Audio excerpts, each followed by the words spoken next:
Crumble!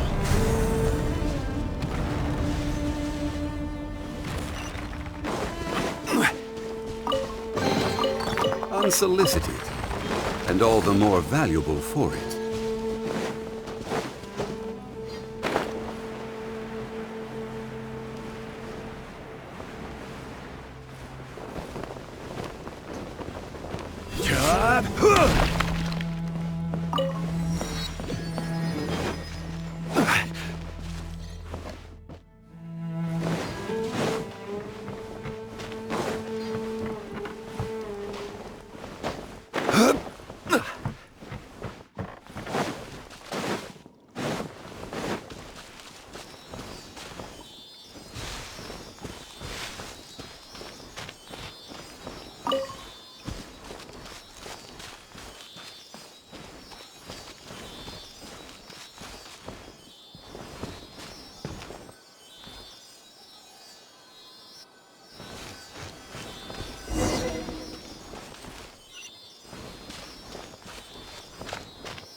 To Sumeru, our next objective should be to head to Sumeru City and find a way to meet with Lesser Lord Kusanali.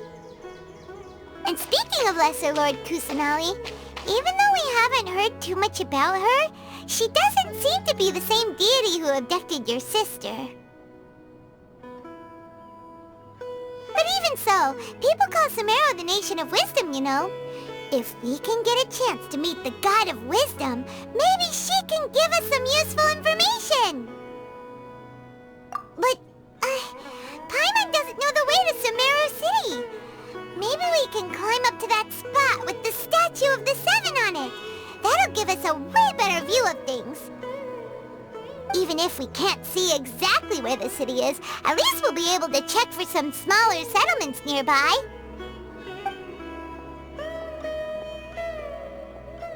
Wait a second! Look! There's someone up ahead! Perfect timing! Now we can just ask for directions rather than wander around like lost adventurers. Hey there!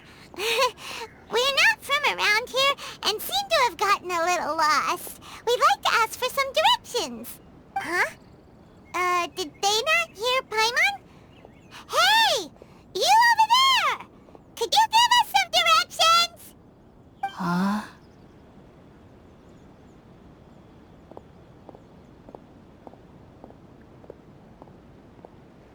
What's going on here? There's no way she could have missed that. Wait! Could she be ignoring us? How dare she? Well, even so, She might be heading someplace where we could find other people to ask. Let's keep our distance and follow her. When we get the chance, we'll just ask someone else for directions.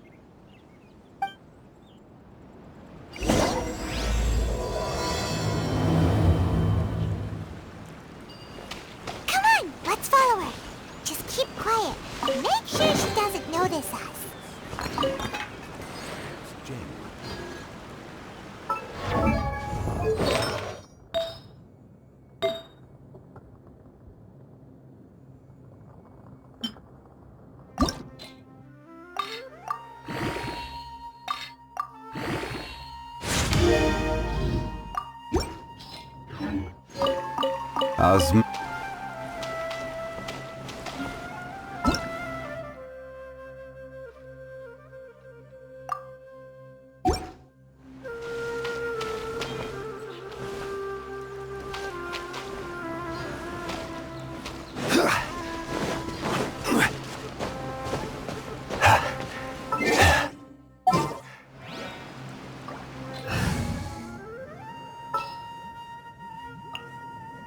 This world is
propagate!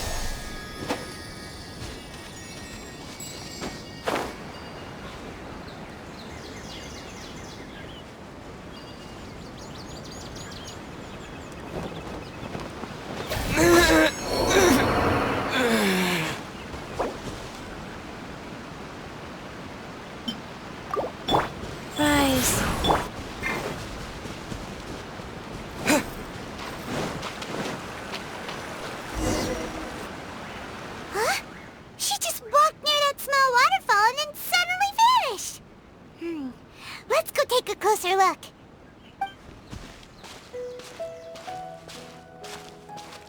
Paimon thought this cave would lead to a village or something, but, it looks like that's not the case. Look, she's sitting over there. Wait, she couldn't possibly be living here, could she?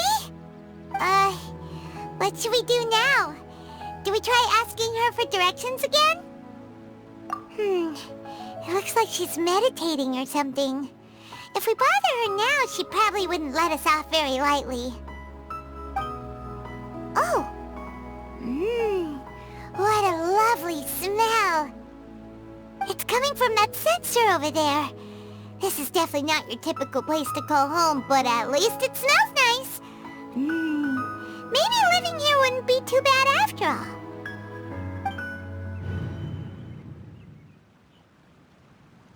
Huh? What's the matter? You don't look too good. What? Is the smell making you feel sick? Strange. Paimon doesn't feel anything.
The Traveler's been out for a long time now. Yes, you can relax. Believe me, Master is extremely knowledgeable. If he says that he's going to be alright, then there's absolutely nothing to worry about. Oh, are you awake now? Oh, thank goodness! Traveler, you're finally awake! Well, we're at... Good question. Where are we? Paimon was in such a panic when you passed out that she even forgot to ask what place this is. This is Gandharvaville. It was originally built by scholars from Sumeru as a place to rest in the rainforest. Now it's mainly used by the forest rangers as a base of operations. My name is Kale. I'm a trainee forest ranger. My master and I found you passed out during our patrol, so we brought you here. Oh, no things are necessary. I didn't do anything really. By the way, how are you feeling now? Any discomfort? Oh, that's Master's herbal medicine you're tasting. He gave you some while you were unconscious. Before I forget, Master mentioned you should take more medicine once you wake up.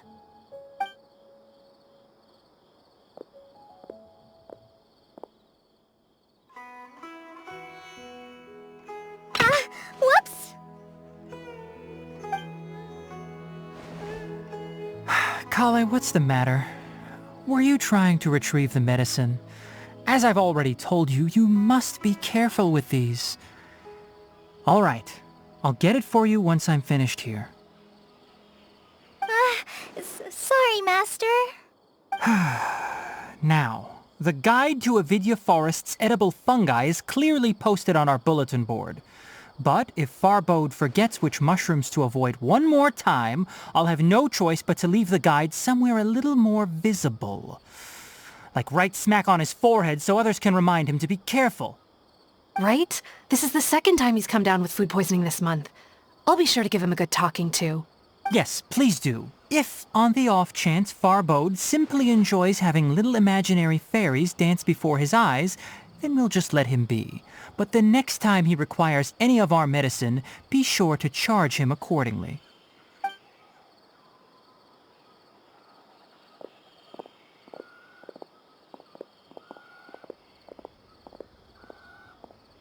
So, how are you doing? Feeling better? Oh, this is my master, Forest Watcher Tainari. He is chief officer over all the rangers here in Gandharvaville. I already informed Paimon about the reason you fell unconscious earlier. But now that you're awake, let me explain it for you as well. It is common practice for Sumeru scholars of certain darshans to dedicate themselves to training and meditation in isolated areas, particularly the nearby forests. While meditating, they use a certain incense known as spirit borneol to help calm their minds as they enter a state of deep rumination. In hopes of asking directions, you two followed a scholar named Hypatia into her cave. The incense you smelled inside was the spirit borneol I just mentioned. That incense typically has no effect on most people, but for a very select few, it can have profound effects on one's cognition, as you experienced firsthand. Does that make sense? Very good. Now, answer me this. Did you feel anything after passing out? Say, any out-of-body experiences? Or did you see anything while unconscious?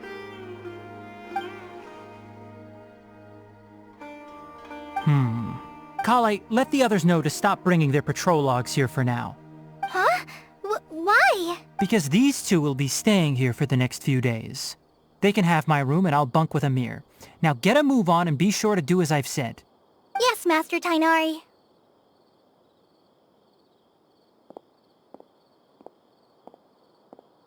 Wait, hold on a second. Can you tell us what's going on? Sure, let me fill you in. I originally planned to send you on your way once you finished your medicine. However, it appears now that you should stay a while longer in Gandharvaville for further observation while you recuperate. Further observation? No need to be hasty. As long as you have the capacity to judge between right and wrong, I promise that you'll understand the gravity of the situation once I explain everything to you. Based on what you saw after smelling the incense and losing consciousness, we can conclude that you experienced a powerful hallucination, which suggests your mental state is not in the best of shape. If you're skeptical, have a whiff of this. Whoa! Are you okay? You're experiencing a similar sensation as when you passed out, aren't you? So even though your condition is stable as of now, if I were to haphazardly let you leave, it's highly likely that you'd suddenly pass out again somewhere else. The rainforest is home to many fierce animals and hazardous areas.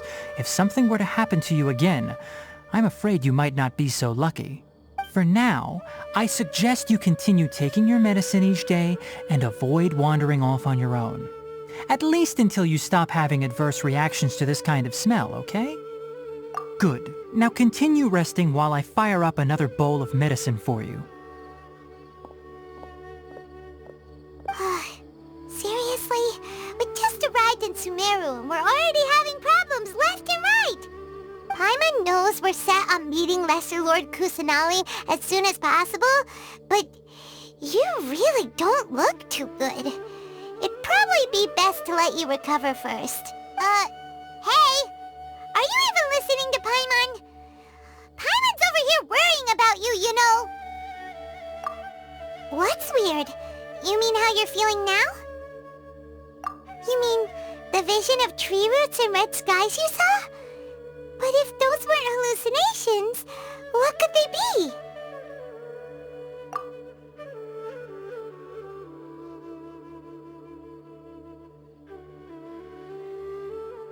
Well, considering how unique you are, Paimon trusts your judgment here. But why didn't you say anything about it to Tainari?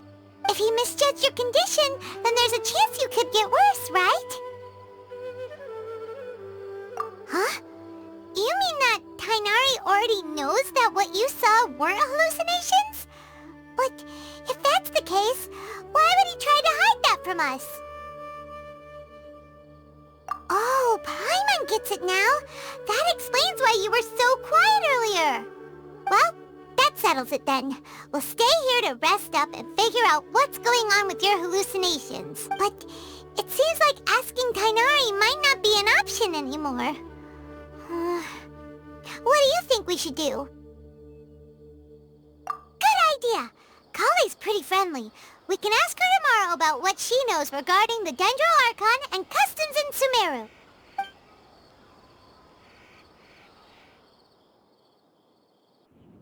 Rise and shine! Come on, it's time to go find Kale!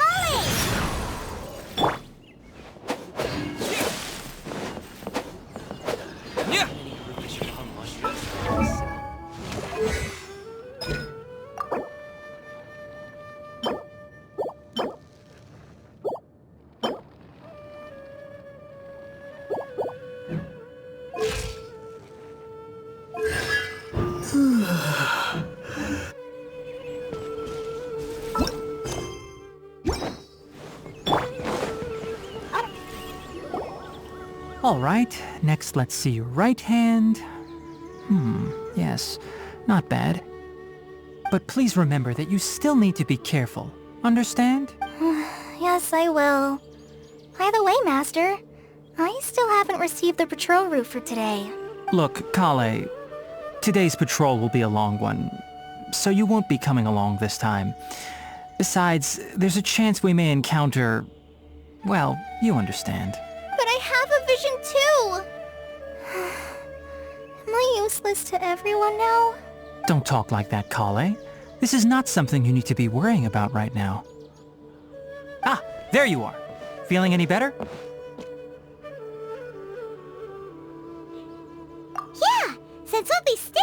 for now, we thought we might as well try lending a hand around here. Seems you're not the type to sit back and take it easy for a while, huh? In that case, perhaps Kale could take you two for a patrol south of Gandharvaville for the day. And if you're feeling up to it, you can be responsible for cleaning the Statue of the Seven. Tighnari, we're ready to head out.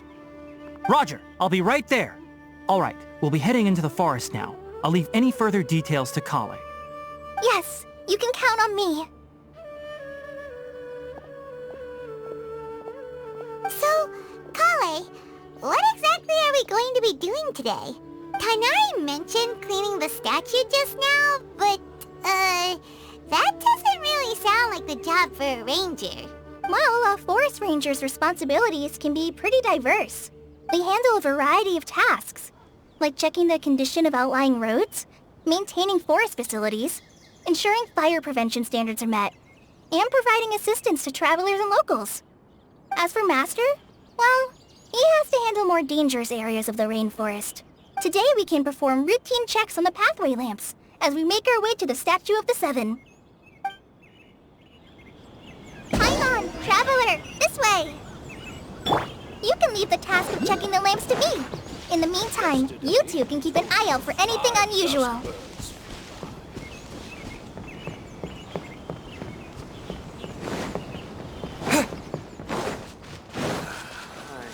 Nothing wrong with these two lamps. Let's move to the next ones. I'll stay here for a while.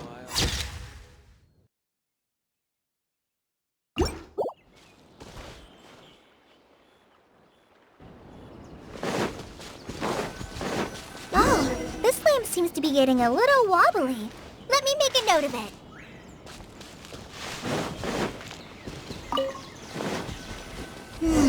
No problems with this lamp. Good.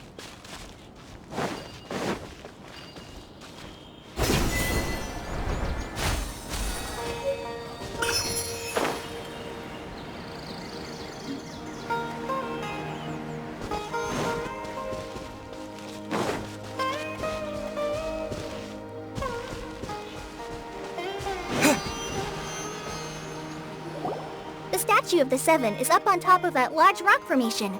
You must have seen it when you came down this road before. It's pretty high up there, isn't it? Don't worry. If you're afraid you can't make it up there, I'm sure Master wouldn't mind if you don't clean the statue. Oh? I guess I'll leave it up to you then. There's not much footing once you reach the statue, so be careful up there. Paimon will fly up with you and help you with those hard-to-reach areas. By the way, Kale, do you know anything about the Dendro Archon? You know, what's she like? That depends. Are you referring to Greater Lord Rukkhadevata or Lesser Lord Kusanali? Huh? Greater Lord Rukkhadevata? Oh, is that the name of the former Dendro Archon? Uh-huh. Greater Lord Rukkhadevata was Sumeru's first Dendro Archon. She created the rainforest as well as the wall of Samiel around the desert.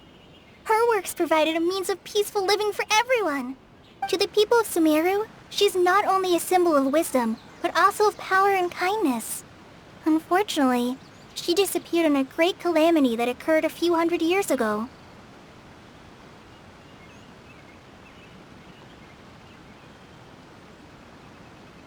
According to what Master has told me, the sages later found the newly born Dendro Archon and whisked her back to Sumeru. To celebrate the reinstatement of their lost deity, the sages dubbed her Lesser Lord Kusanali and let her reside in the sanctuary of Siristana. Uh-huh. Then what happened? Well, and then... I'm not too sure what happened, to be honest. Huh? You're not too sure? But aren't you from Sumeru? Yeah, I'm from Sumeru. But... Maybe it's difficult to discuss this topic with strangers. If that's the case, then don't worry, we understand. No, it's not that. I'm not trying to hide something from you. Besides, I don't consider you two strangers. Anyway, you two know Amber, right? Wait, Amber? You mean... Yes, that's her. I once lived in Mondstadt for a while, and she helped me a lot during that time. You could even say that she helped me become a new person. There's no one like Amber. She lives life to the fullest while always adhering to her strong sense of justice. She's ready to answer the call for action at any moment, but is also very understanding of others. She's like the spark that lights the fire in everyone's heart around her. If you ask me, she's a prime example of a true outrider. She's the first person anyone coming to Mondstadt will meet. You can't help but be enthralled by her charm and enthusiasm, causing you to fall in love with the lands of Mondstadt and... sorry.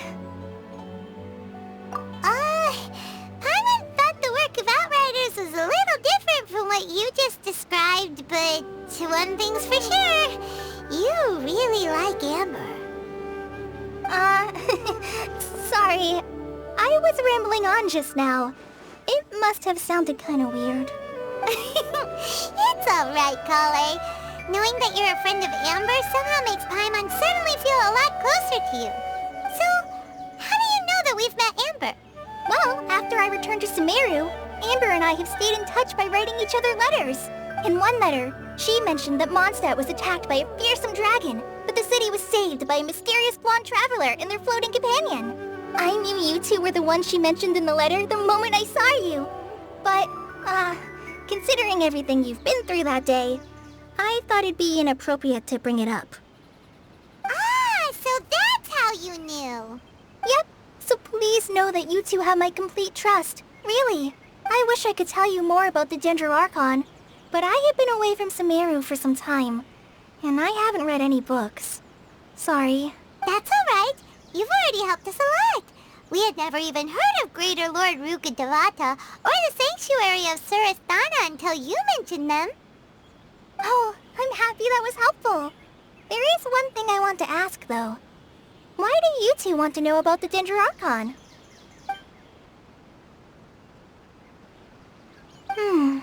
So that's why you're here. Thank you for telling me your story. Don't mention it. We are friends after all, right? Alright, we have a statue to clean. You both have my thanks. While you two are up there cleaning, I'll go ahead and inspect the forest canopy. Let's meet back here shortly.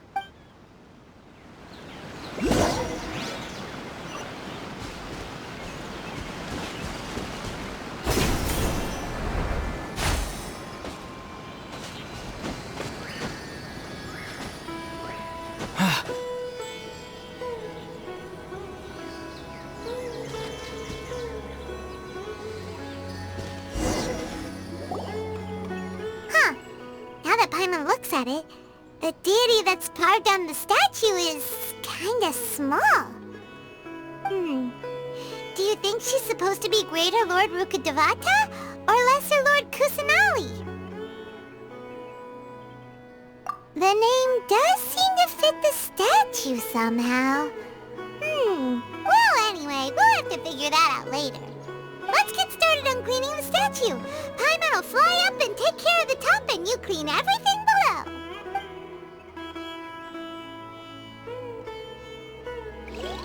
Nice work! That's one clean statue. Let's head down and meet up with Kale.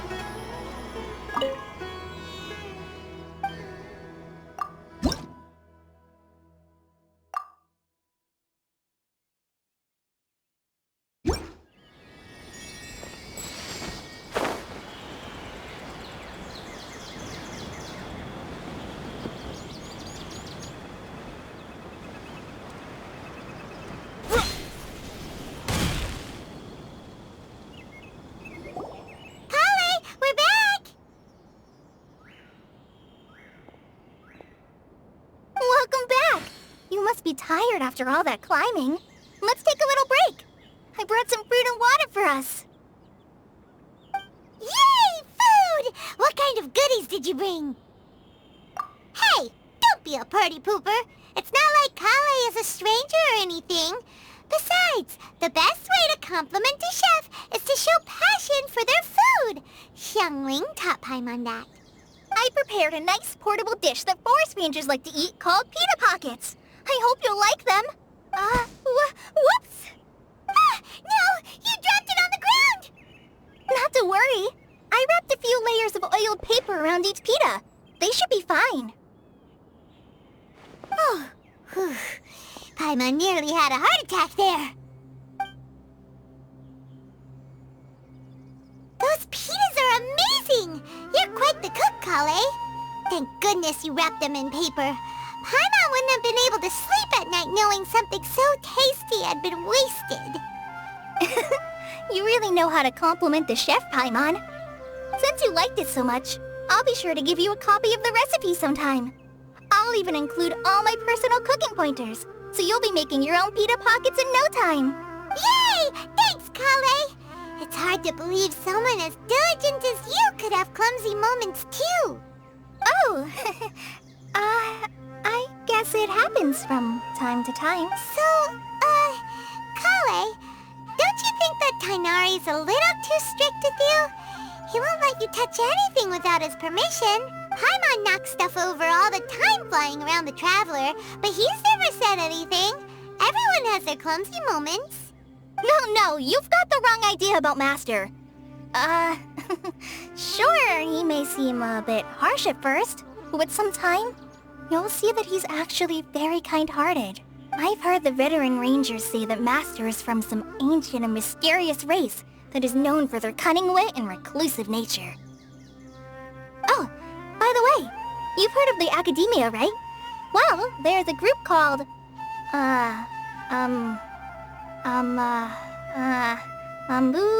something? Well, anyway, because Master does a lot of research on plants, sages from the Academia have written him many times, inviting him to take up an official position there. But Master declines their offers every time, saying, Sumeru City is too noisy. It'd be bad for my ears. I know, right? I've always wanted to pet them too. Anyway, Master could have easily left the rainforest to take up a position at the Academia, but he chose to stay here instead as a forest watcher, helping the locals every day and passing on his knowledge to trainees. In fact, Master's the one who taught me how to make pita pockets. Really? Paimon would have never guessed that. Oh, speaking of Tainari, he was the one who took care of you after finding you passed out yesterday. He even carried you all the way here. Paimon's still kinda upset, though. He kept scolding Paimon the entire way here. Oh no, I'm sorry. Master might have been overreacting a little. But, it's mostly because Paimon wouldn't stop yelling, "Why, oh why? Is he going to die?" It probably started to get under Master's skin after a while. Hey! Don't laugh! Paimon was genuinely concerned about you. Hey! Now even Kale's starting to laugh. Ugh, that's it! Paimon won't forget this! It's time for some Paimonial wrath! No! Don't touch me!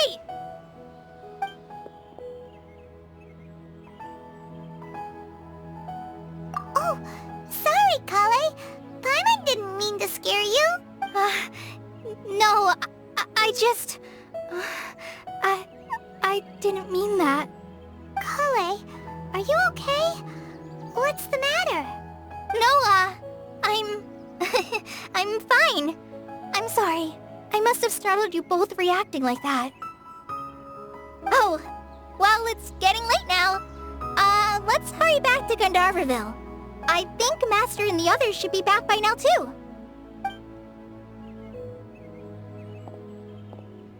Huh? What was up with Kale just now? And why is she in such a hurry all of a sudden? Look, she's practically running back. Paimon can't even see her now.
You've returned.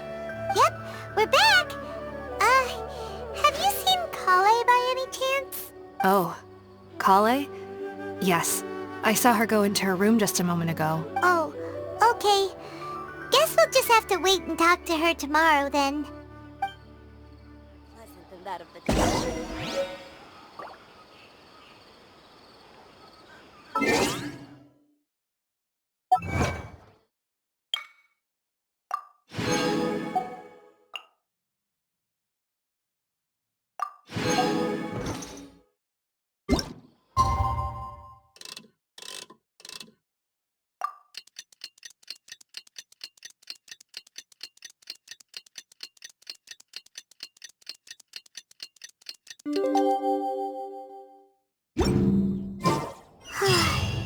Paimon was thinking all night about what happened with Kale, and still can't figure out what the problem might be.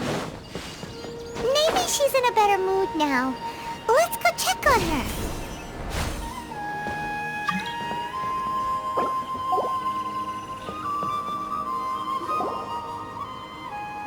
Ah, it's you two. I was just about to go look for you. Huh? Tainari? What are you doing here? Where's Kale? I came to check on Kale's condition. To put it simply, she's not well. You mean she's sick? How could she be... Oh, wait a minute.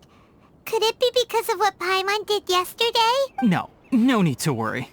Something as small as you could never harm her. This sickness is something that Kale has been dealing with for some time. Kale has been more excited than usual since you two arrived. A little too much so, to be honest. She hasn't remembered to take care of herself. I suppose it's understandable, though. She hasn't been around anyone she considered a friend for some time now. It must have been refreshing for her to have you two here. So, Tainari, what's really wrong with Kale? Let's take this conversation elsewhere.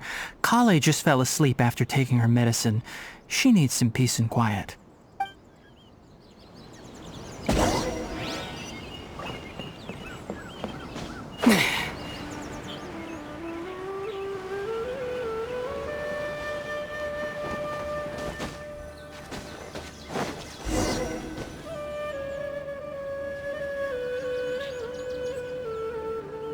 All right, let's continue our conversation here, shall we? To be honest, I hadn't realized that you're that honorary knight from Mondstadt until Kale told me just now. I've also heard all about your deeds in Liyue and Inazuma. So, just to clarify, what I'm about to tell you about Kale is not because of who you are or your past feats.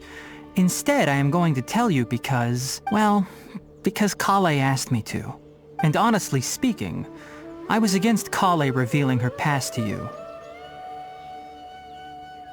But she insisted, saying you two treated her with sincerity and as a friend. So now she wishes to reciprocate the gesture. So, Tainari, what exactly is wrong with Kale? You said this is something she's been dealing with for some time.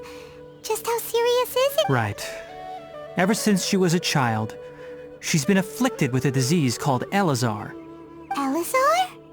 Yes, it's a disease unique to the lands of Sumeru.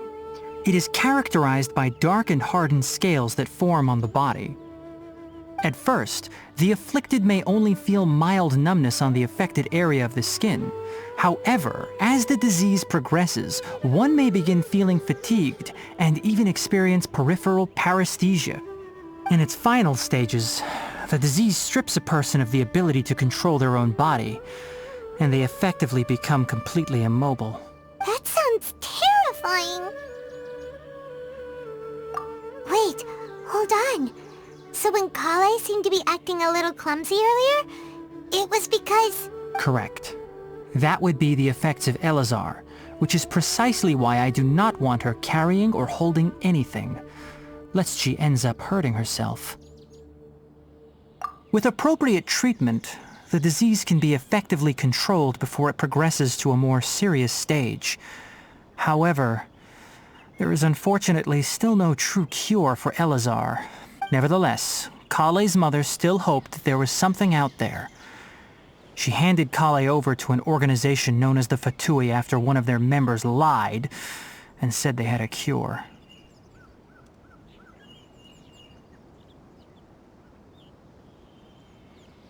What? The Fatui? Ah, it appears you are already familiar with them. That'll save me some explanation. Anyway, the person who eventually rescued Kale and brought her to me for care said that she had been given to a harbinger known as the Doctor.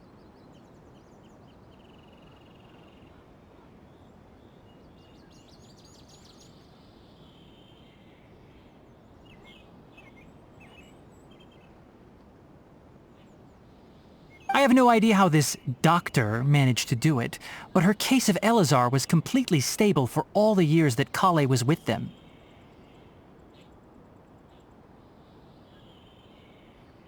However, Kale's days with the Fatui were anything but pleasant. Kale is a resilient individual and always tries to appear cheerful, but her experience with the Fatui has left deep scars. Even now, she can still feel deathly afraid of someone touching her. Oh, Paimon had no idea Kale's been through so much suffering. Oh, by the way, Paimon, Kale wanted me to tell you that she's sorry for scaring you yesterday. She also wanted both of you to know that she's sorry for hiding her illness. She doesn't need to apologize. None of this is her fault at all. Well said. I hope you'll get a chance to tell her that in person the next time you see her. Kale once thought that it would be impossible for her to have any real friendships.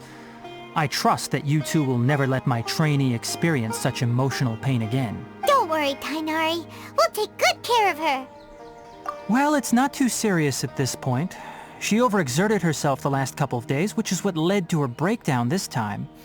As long as she has taken her medicine and gets plenty of rest, she should get better. Though, I must admit that Kale's condition was much more stable when she first arrived here in Gandharvaville. She was interested in the work of the forest rangers the moment she saw us. I could see that she was serious about learning, so I felt compelled to ask her to join us. Her stamina has gotten much worse recently. Though a moderate amount of physical exercise is always necessary, I'm afraid the long-distance patrols are a little too much for her now. All right. Now that I've told you about Kale's past, I think I'll head into the rainforest to find some ingredients needed for her medicine. I'll see you two later. Yeah, we'd like to do something to help Kale too. All right, but I must warn you two. The rainforest is a dangerous place, especially for someone who's still recovering like the Traveler. You must follow closely and listen to every instruction. No problemo. Let's go then. We'll be looking for a plant known as Lunar Lotus. It's often used to help those afflicted with Elazar recover their energy.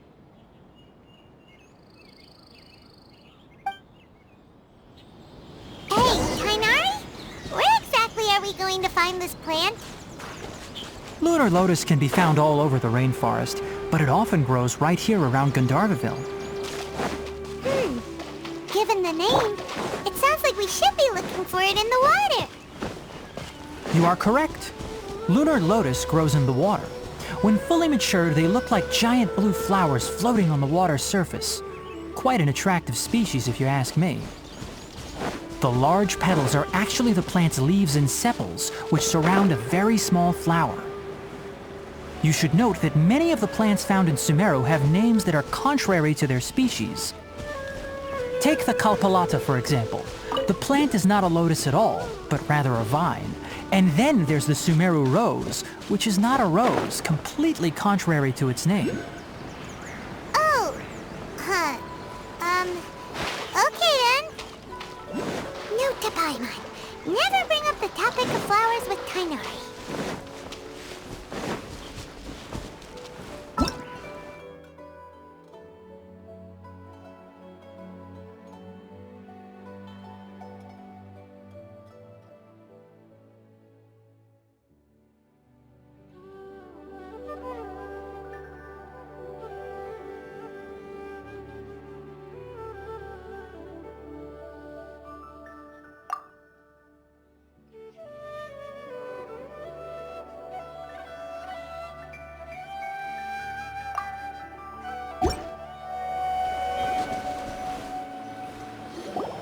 There should be lunar lotuses growing somewhere in this area. Let's split up and begin searching. If you could manage to gather 4 of them, that would be sufficient. We'll rendezvous here once you've gathered the needed amount.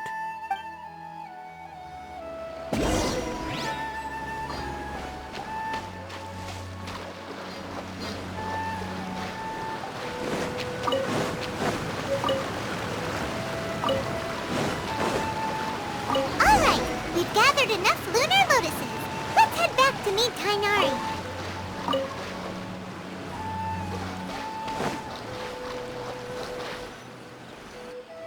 Hey Tainari, we found the lotuses you requested. Let me take a look. Good, very good. These are all excellent quality.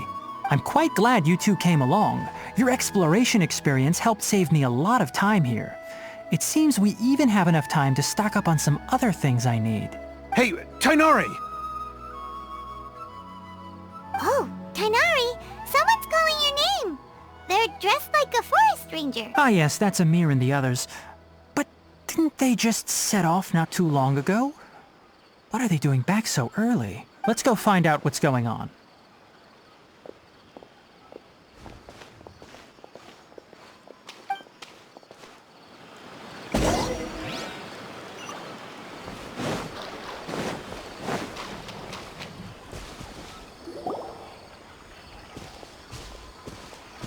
Tainari, thank goodness we found you here. We were just about to head back and find you at Gandharvaville.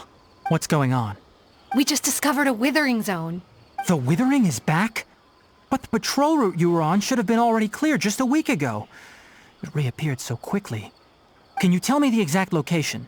It's up ahead, deep in the river valley. It's appeared in a spot that blocks nearly the entire narrow part of the valley area, so we decided to come find you as quickly as possible.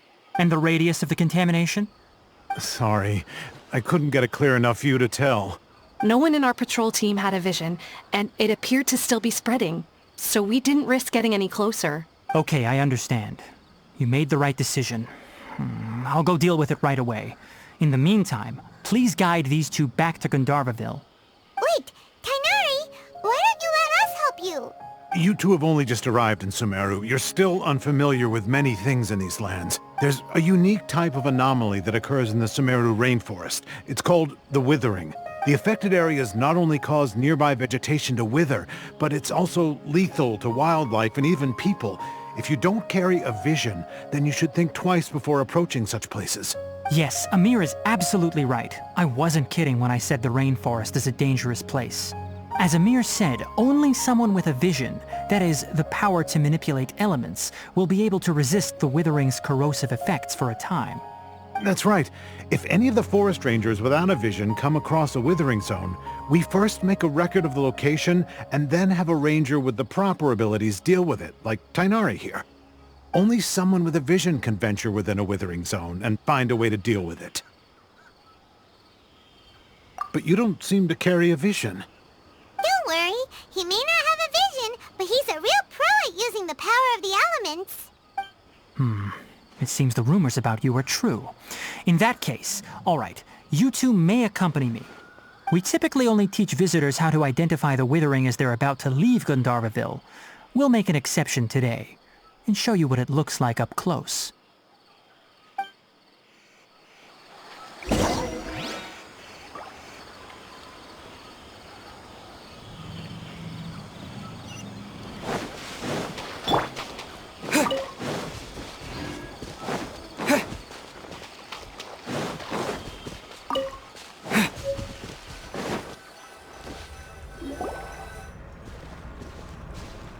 Stop.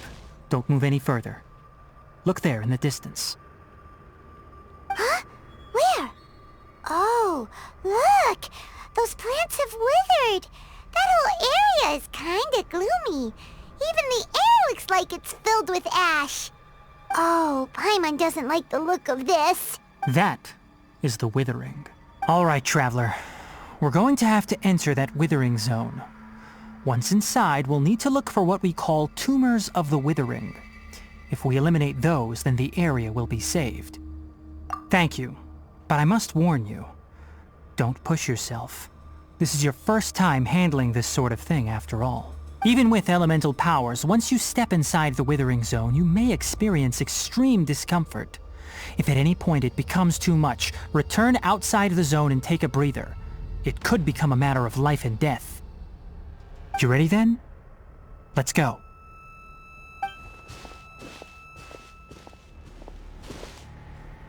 First, we must locate any branches sustaining the withering zone.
Wheel of Life.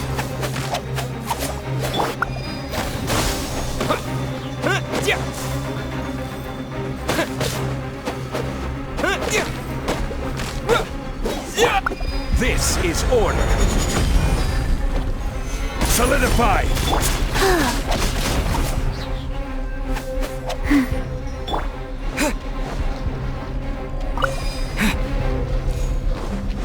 Scatter!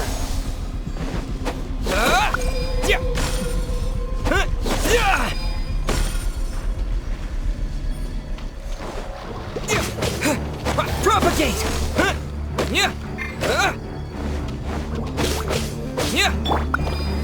Stabilize! Go. Speed of light.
Solidify!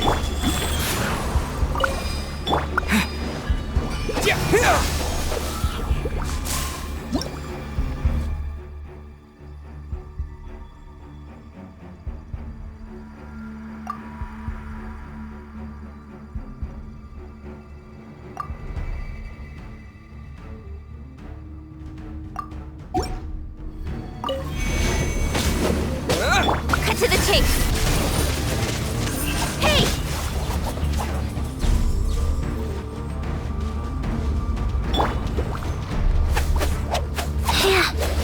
Sacred name, Fortune Preserver.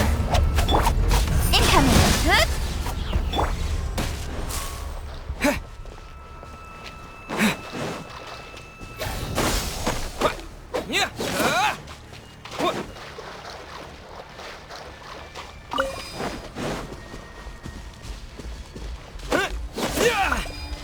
Great work. Now that all the branches have been cleared, we'll need to take care of the tumor.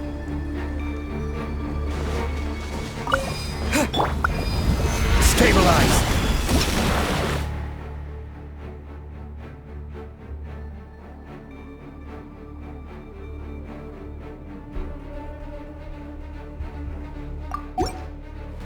Rise.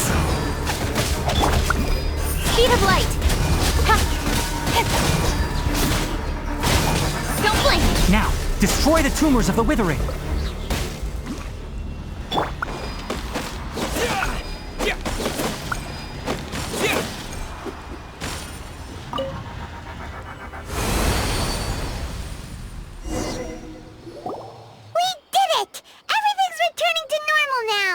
Yes, thanks to you two. We were able to quickly restore this area back to normal. Tainari? You make it sound like we did well, but why does Paimon have the feeling you're worried about something? It's that obvious, huh? Alright, it's like this. Recently the rate at which the Withering Zone appears has been increasing. Even though we were able to quickly clear that Withering Zone, it won't be long before another one appears. If that simply meant more work for me, then that wouldn't be an issue. But it's far more severe than that. The withering is leaving lasting effects on the rainforest itself. For instance, even though we cleared out the Withering Zone, many of the plants that were affected will not recover. This presents a crisis for the ecosystem itself. Many plants in the rainforest are already in decline, directly impacting the wildlife that depends on those plants. And most disturbingly, as the appearances of withering zones have started to increase, Kale's case of Elazar has also become more serious. Huh? Well, why's that? I'm still not sure of the exact reason. However, I've received word from acquaintances at the academia that similar cases are being reported for patients with other conditions. No, none that we know of. The withering has been recorded in Sumeru for millennia. It's said that it originates from the depths of the world. By the way, have you heard of Irminsul before? Irminsul is a tree located deep beneath the surface. Although it isn't like any tree we know in a biological sense. You can basically think of it as a large tree that grows downwards rather than upwards. I'm sure you've heard of ley lines, right? They're like the roots of Irminsul, spreading and extending from a massive cavern deep underground, all...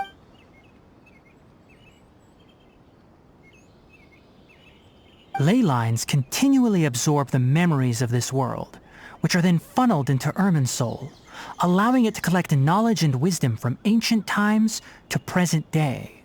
The Dendro Archon is known as the God of Wisdom because her consciousness is directly connected to it.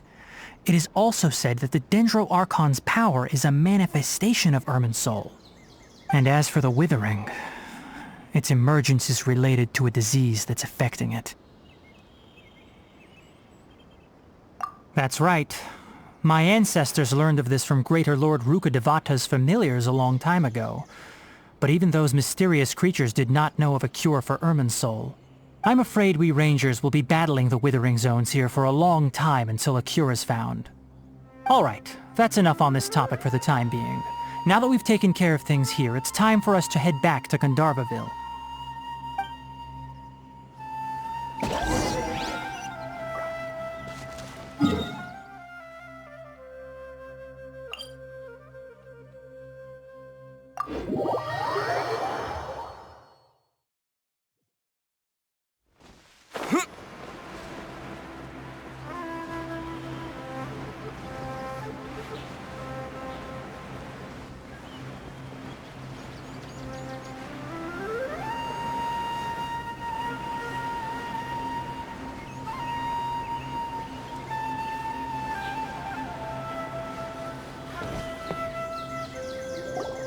Oh, Tainari, you all made it back. How did it go? The Withering Zone you reported has been taken care of. No need to worry. Huh. Wait, is that? Oh no, Hypatia!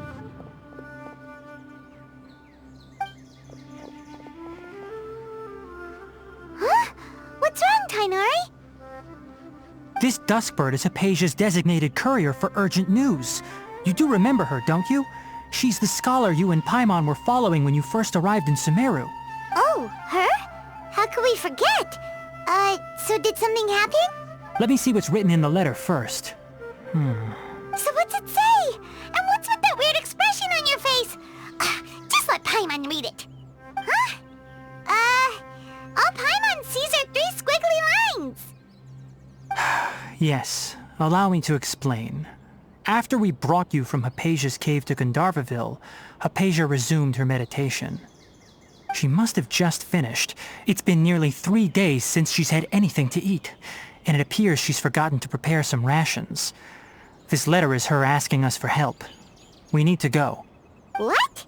You mean she's been sitting there for 3 days? Hey, wait, how did you know all that from just a few lines on the paper? Well, obviously because this has happened before. Last time she drew 5 lines, and by the time we found her... Well, I'd prefer not to remember that. Needless to say, Hypatia's been through worse, but we should still get to her as quickly as possible. I've got some emergency rations set aside for times like these. Paimon, Traveler, could you two bring these to her? Wait, you want us to bring her the rations? But will the Traveler be okay if her cave is still filled with that funny incense? Let's find out. Here, Traveler, take a smell and see. So, how do you feel? Huh? Really? You're not feeling even a little drowsy?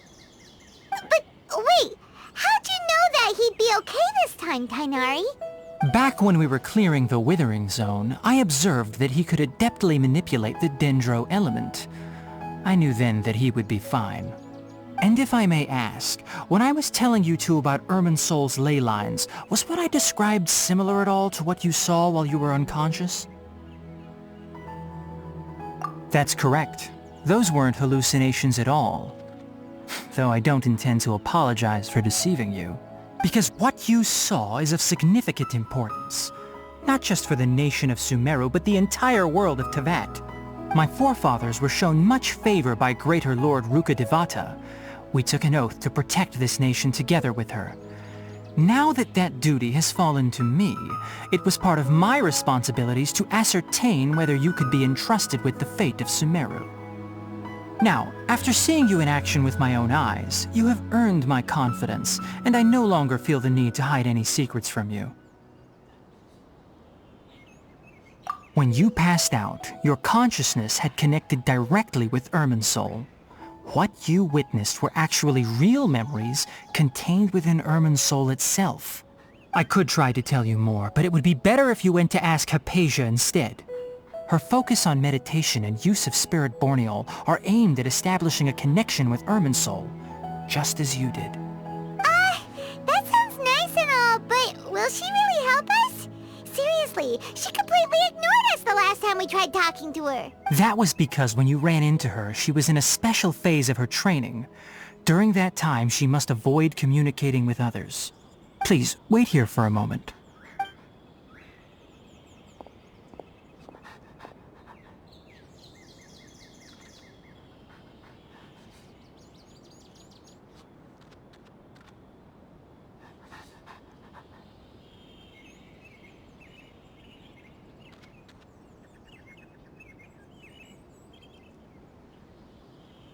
Here, take these. It's a meal I packed for Hypatia, as well as some other ingredients.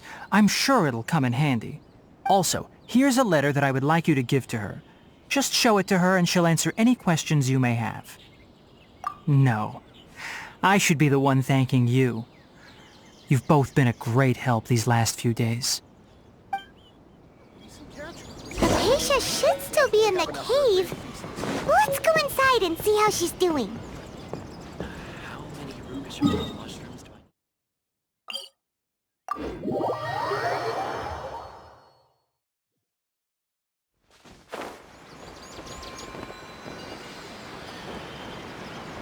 Hypatia should still be in the cave. Let's go inside and see how she's doing.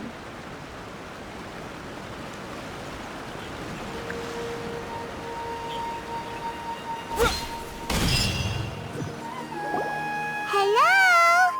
Hypatia? Hey, there's nobody here. Maybe she went out to look for some food. Let's try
Acacia, are you alright?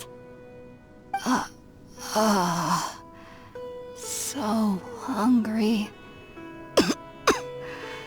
Need water. There's no way we can get her to eat in her current condition. Let's try finding some water first. Huh? Wait, why does it look super foggy outside all of a sudden? Anyway, let's go look around.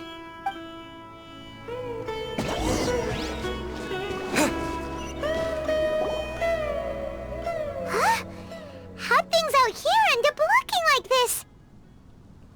What happened? And where are we? Really? Oh, maybe you're right. Let's go investigate the area.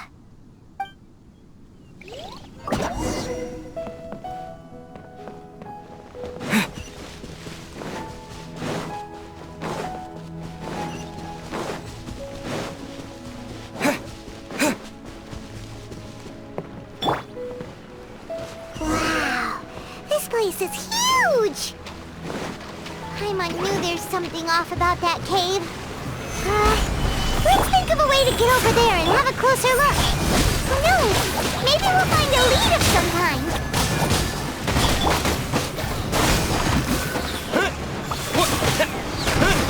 Order guide you.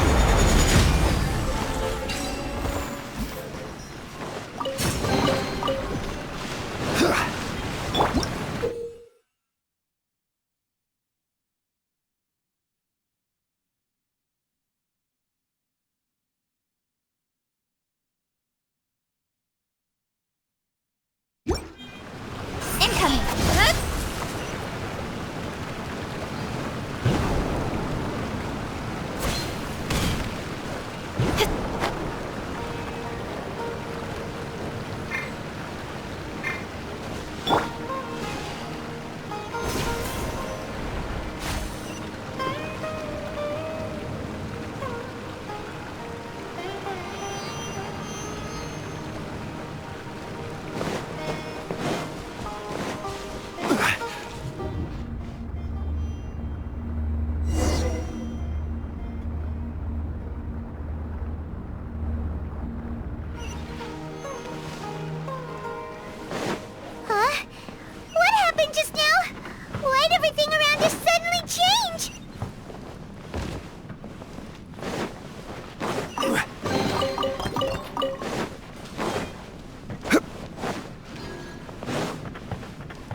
Speed of light! Scatter! Spring forth! Yeah! Incoming! I will have order. Stabilize. Don't blink! Nowhere to hide.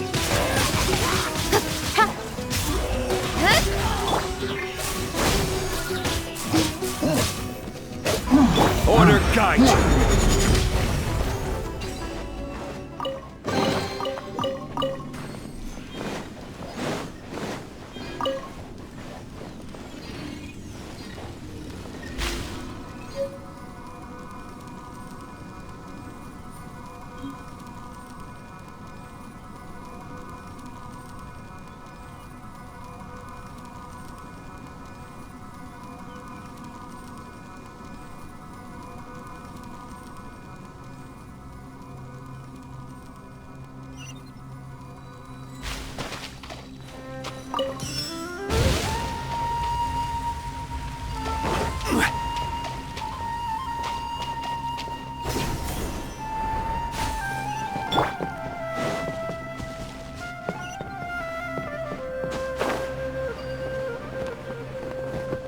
Yeah!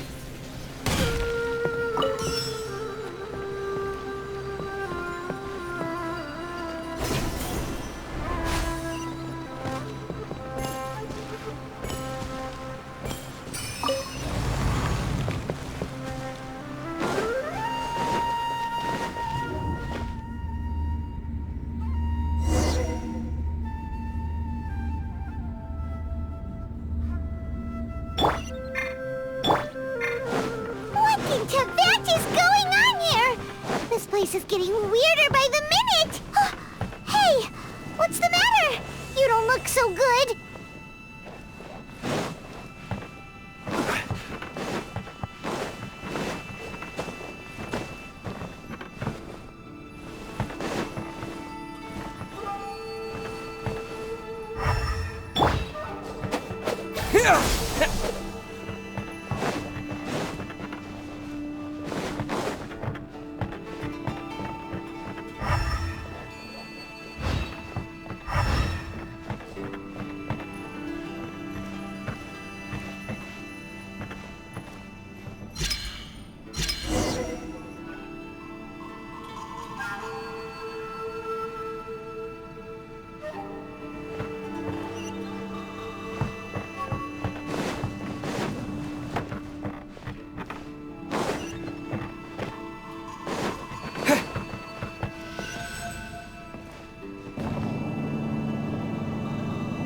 Scatter! Yeah! Yeah!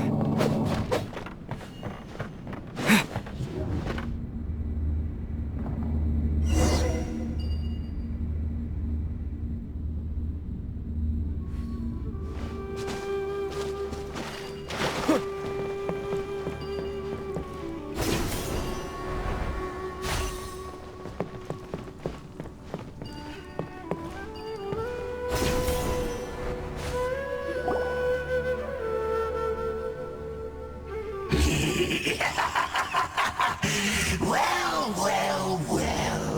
Looks like we meet again, traveler. This Herald!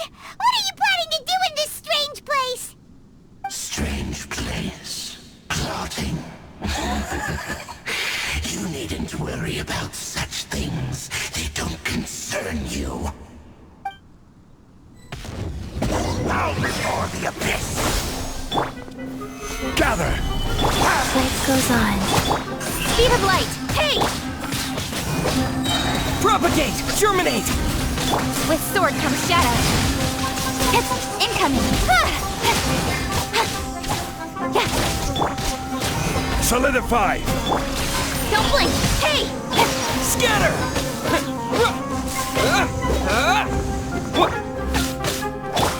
Speed of light!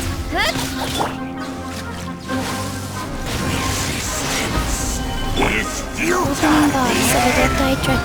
Rise. Propagate! Nowhere to hide. I will have order! Gather! Scatter! Huh? Why can't we beat this guy? Oh, Paimon doesn't get it! We faced others like him before! What's wrong this time? Traveler, though you may have managed to avert countless crises before, your good fortune was bound to end sooner or later. It's time you realize how weak and powerless you really are. Your sister. Oh, pitiful traveler. Are you really so ignorant? Or are you just living in complete denial? Her Highness has long since forsaken you. Your meager existence in her eyes is that of an annoying bug, only to be stepped upon. The bonds of love and family which drive you to find your sibling are utterly gone. Your journey is meaningless. But don't you fret now. Today will be your last. Now die!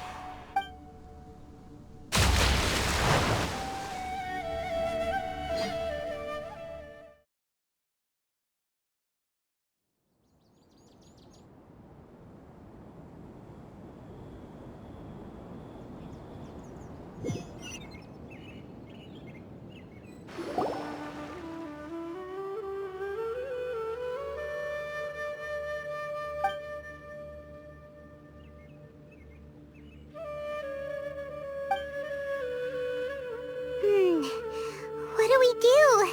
We haven't seen Hypatia anywhere out here. Oh, there she is! Quick, let's see how she's doing. So sweet. Well, the good news is that she's still conscious. Hey, why'd you drop her food on the floor like that? Oh, guess that makes sense. She does look kind of rough at the moment. Anyways, we can talk about this later. We better make sure she's alright first.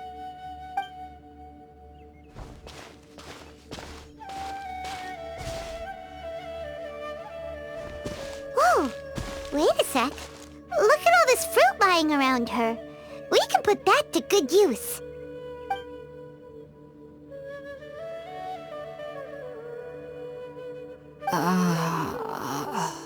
Who is there? Tainari, is that you?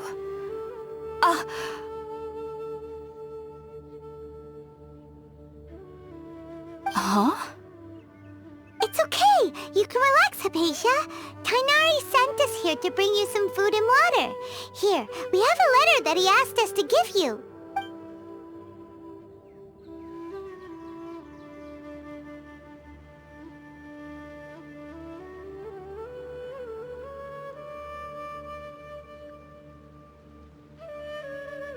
I see.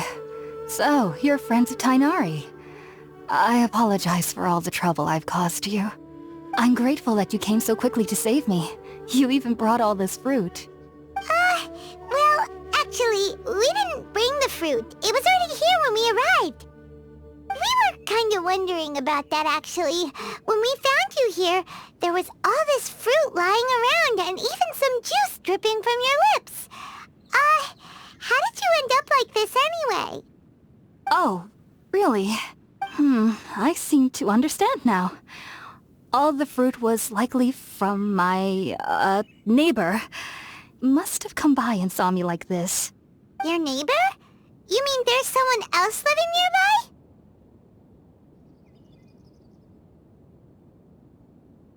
Oh? So you're able to see them too?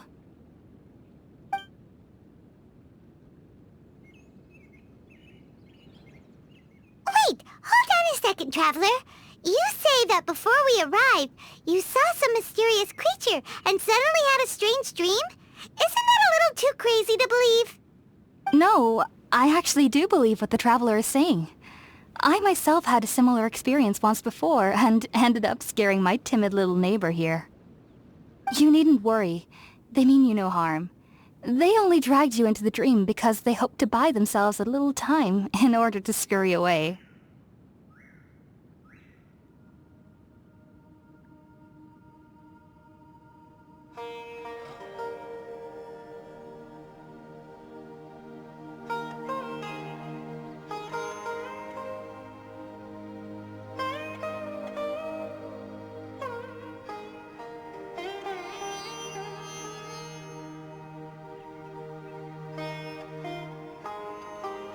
So, Hypatia, just what kind of creature is your neighbor exactly?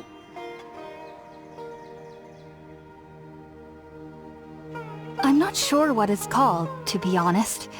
But I do know that they have some sort of deeper connection with the Dendro Archon. I know this because the first time I saw them was also the exact day my consciousness was able to form a connection with Irminsul.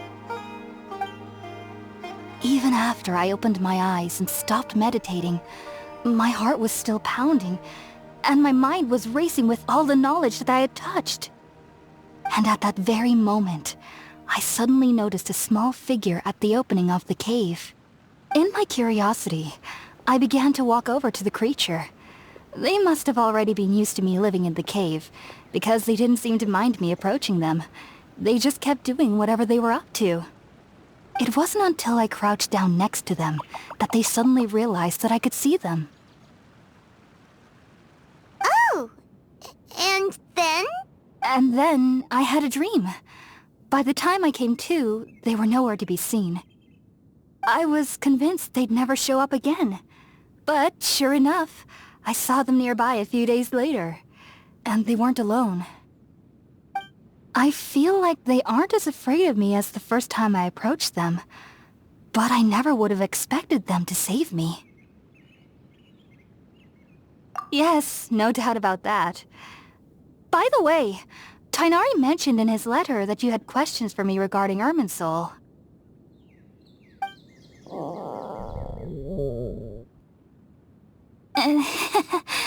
Sorry about that. Sounds like just drinking juice still isn't quite enough for my stomach.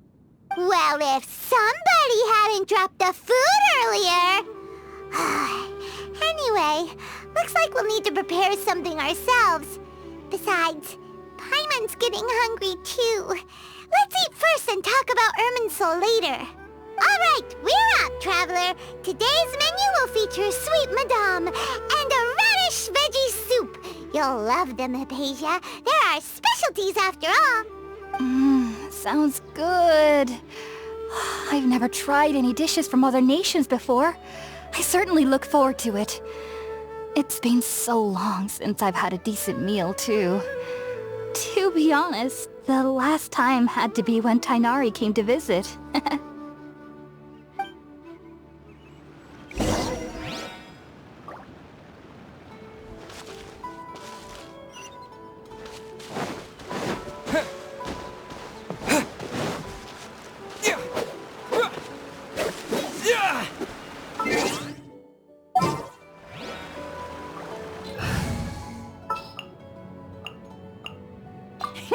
Let's go.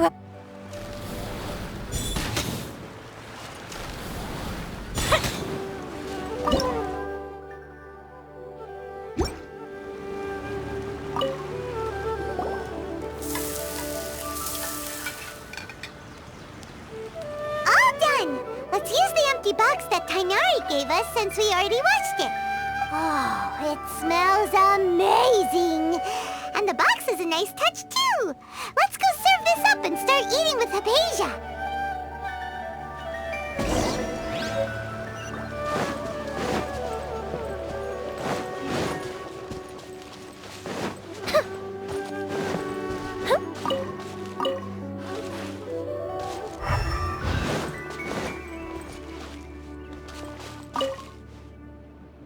Are you already finished cooking? Smells delectable. I'm truly thankful whenever I can enjoy a proper meal like this. Cooking really isn't my forte.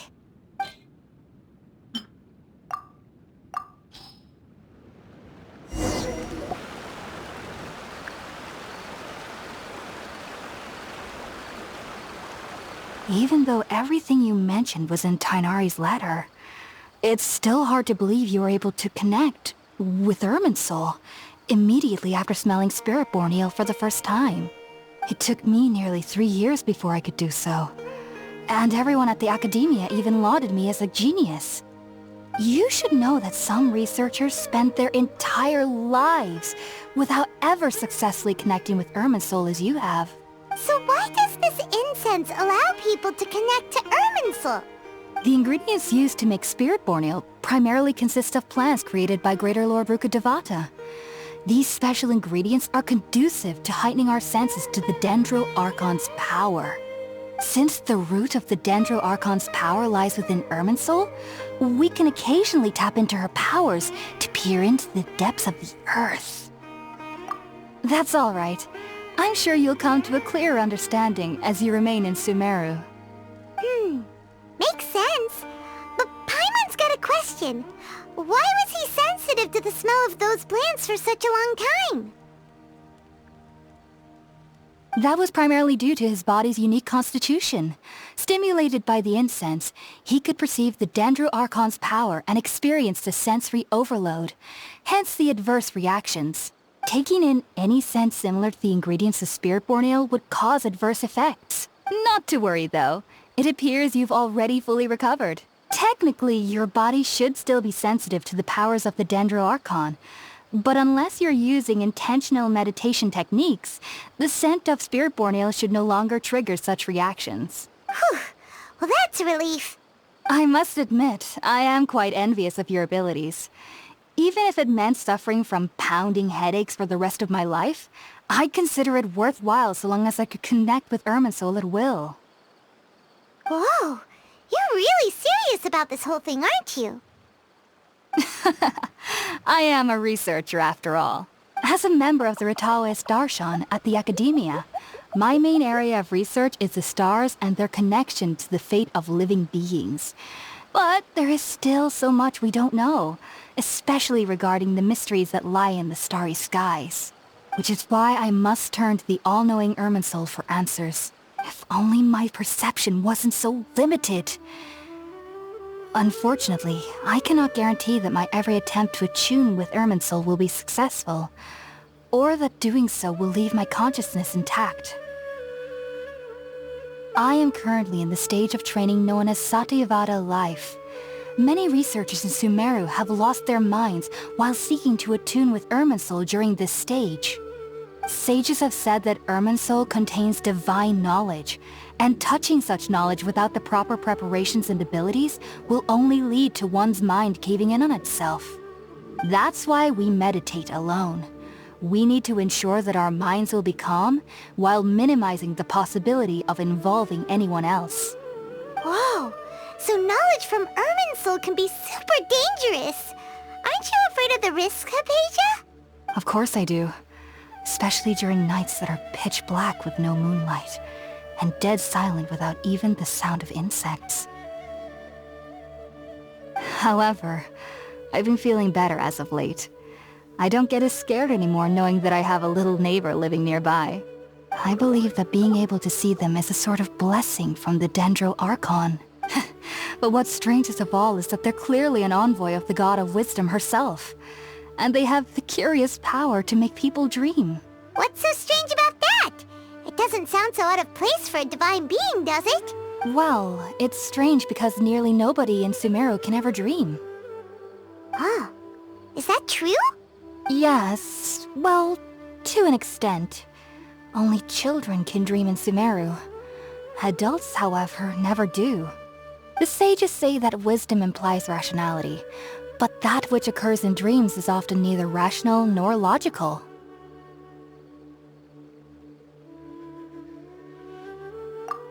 Yes, if one struggles with anxieties, those emotions could influence their dreams. The fact that the people of Sumeru do not have dreams is seen as a blessing by the sages. They believe that Greater Lord Rukkhadevata, the God of Wisdom, is keeping us away from the foolish delusions you encounter in your sleep. I was born into a family of scholars in Sumeru City. Ever since I was a child, my parents would always tell me that I'll know I've grown up once I stop dreaming. I studied hard, enrolled as a student in the academia, and went on to become a researcher. But then, on the day I scared the little Aranara, I suddenly saw a dream again. It was incredible. Though I don't exactly remember what I saw, I clearly recall the feeling. I suddenly felt like I was a child again. Back then, I was foolish and ignorant as any youth would be, but I was free of fear. Maybe dreaming isn't as bad as we've made it out to be. Just be sure not to speak of this if you travel to Sumeru City. They'll look at you as if you've lost your mind. So, do you have any thoughts about the things he saw when he connected with Irminsul? Sorry. I'm afraid I don't have any answers as of now. All I can say is that what you saw is a memory contained within Irminsul itself. World forget me. What could that possibly mean? If only I could ascend past Satyavada life and begin Paripurna life. I might have some more answers for you.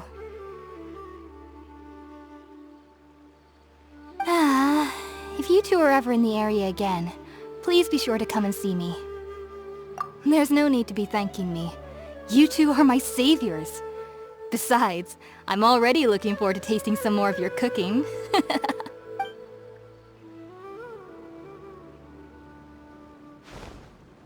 Now that we know Hypatia is alright and had the chance to ask her some questions, Paimon thinks it's about time to head back to Gandharvaville.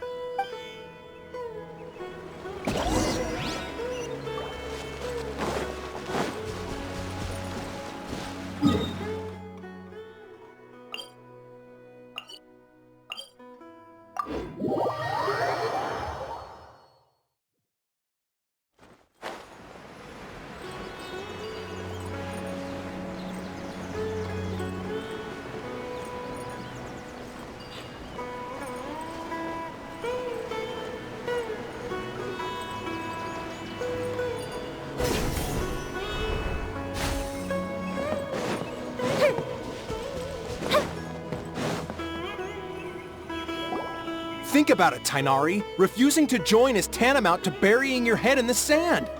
I understand that you're a forest watcher, and that it's your duty to combat the effects of withering zones. But isn't it evident that such work is not a lasting solution to the problem? As Sage Kage clearly stated, your presence and guidance in Sumeru City is pivotal in finding a cure for Irminsul. How could you possibly refuse? Keep your emotions in check, Gulam. Let's at least listen to Tainari's reason for declining. We're here to invite him to the Academia, not to cause a scene. Sage Kage, I am truly honored that you came here in person, but I'm afraid I must still decline your invitation. I am merely a forest watcher. How could the great minds of the Haravatat have any need of someone like me? Well, it turns out that your refusal letter had some implications on your master's reputation. He is a renowned sage of the Immorta, after all.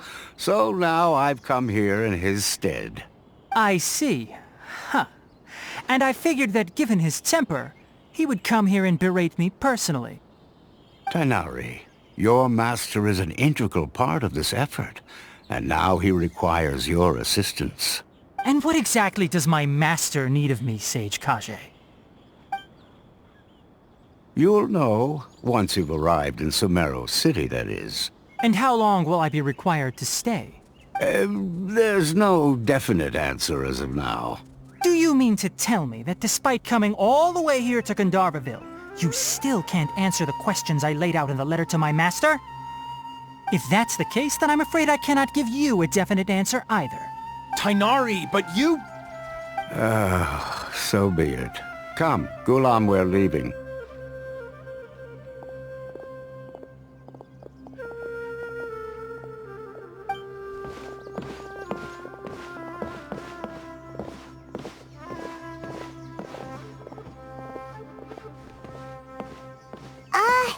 Tainari, what was that all about? It's nothing. Some people from the Academia wanted me to go to Sumeru City to assist them with a project, but I had to refuse on account of all my responsibilities here. But all that can wait. How did things go with Hypatia? It was quite the eventful trip, but the main thing is that she's safe and sound. She answered a bunch of questions for us, too. Very good. Now that the traveler has made a full recovery, there shouldn't be any reason for you to tarry here longer. I assume you will be heading to Sumeru City, correct? That's right. We want to meet Lesser Lord Kusanali and ask her for advice. Do you have any idea on how we can find her? Sorry. I'm afraid I don't have any advice for you there. Well, do you at least know anyone we can try asking in Sumeru City? Let me think. My trips to Sumeru City have been fairly short, and most of my acquaintances are researchers. How about this? I'll write you a letter of introduction that you can give to a researcher I know. He's from the Amurta Darshan and is adept at gathering information. Asking him might prove worthwhile. Also, when you enter Sumeru City, you'll probably end up receiving something like this item here. I'm not sure if it will ever come in handy for you, but maybe you can give it a try. Oh? What is it? It's called an Akasha Terminal. It's a tool produced by the Academia that utilizes the legacy of Greater Lord Rukkhadevata. Some say that this very item is the basis of Sumeru's reputation as the City of Wisdom. Needless to say, this device and its usage fall under the Academia's expertise, so I'll leave it to them to show you how to use it. Great! Next up, Sumeru City! But wait, before that... That's right! Tainari, we have something important to say to Kale before we leave. Is she doing better now? Yes, she's doing much better. After being confined to her bed all this time, I thought a little walk would do her some good. Last I saw her, she was taking the path towards the North Crossing. She knew you two would be leaving soon, so she must have wanted to see you off. Thanks, Tainari. All right, let's go! Farewell, and good luck to you both.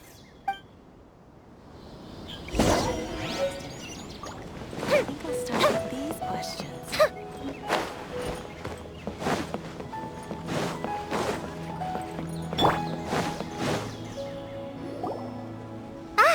I've been waiting for you two.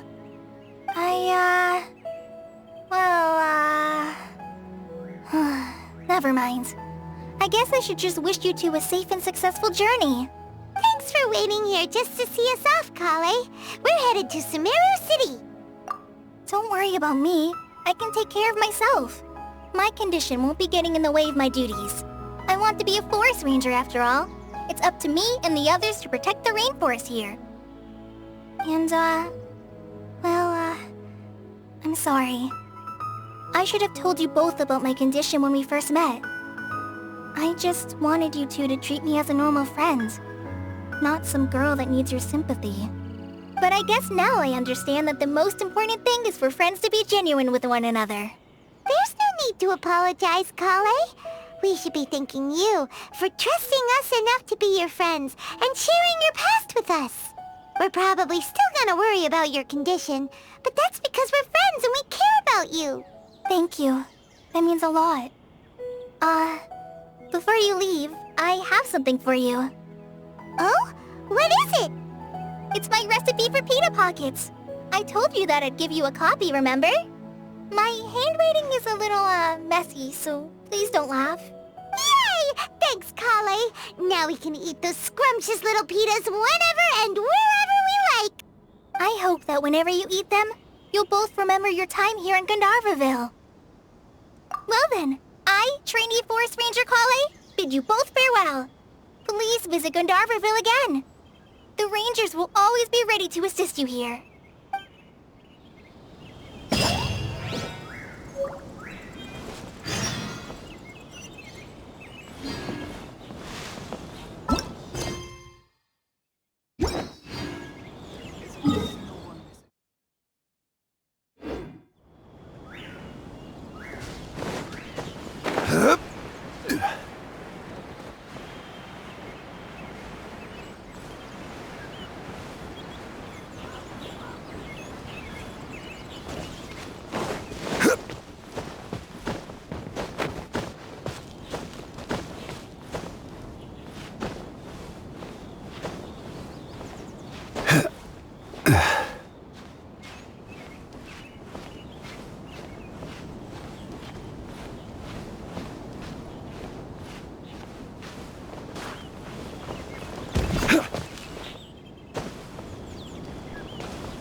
Life goes on.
Sumeru City!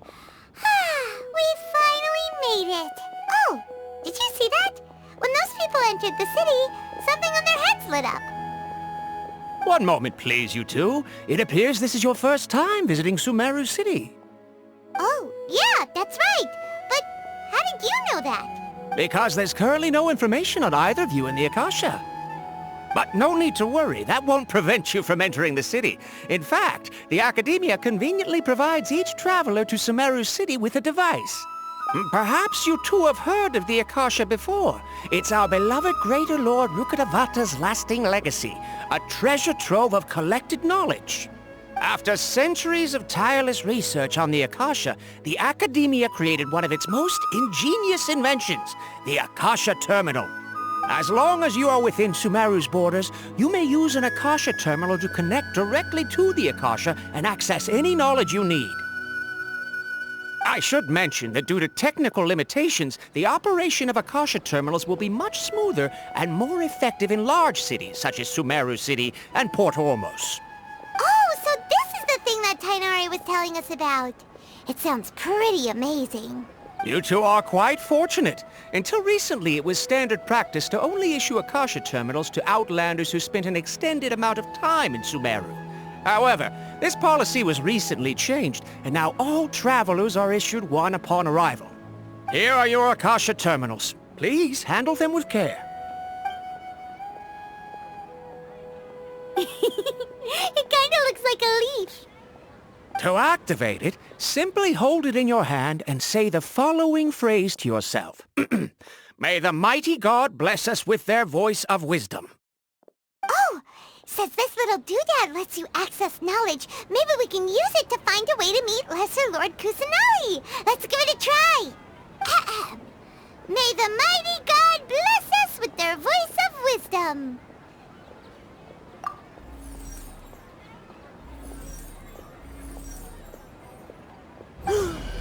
Whoa! Just now, something clicked, and Paimon suddenly knew how to use this thing. It seems all we need to do is concentrate on what we want to know, and bam! You get it. Oh, that'll come in real handy. Exactly. That is the power of the Akasha. And with that, let me officially welcome you both to Sumeru City. May the wisdom of the Dendro Archon always be your guide. Okay, now that we're in, we can check the Akasha about Lesser Lord Kusanali. Let Paimon try. 500 years ago, the sages found a newly born deity from within some scorched ruins. The deity now resides in the sanctuary of Surasthana. Seems pretty similar to what Kali was telling us. Okay, next, let's concentrate on asking how to meet her.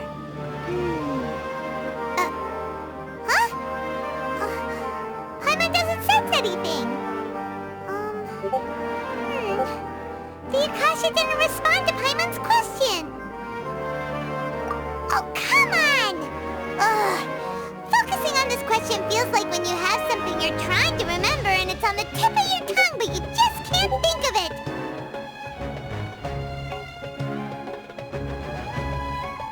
Ugh, Paimon's brain is exhausted. Oh, smart idea! But what are you going to ask it?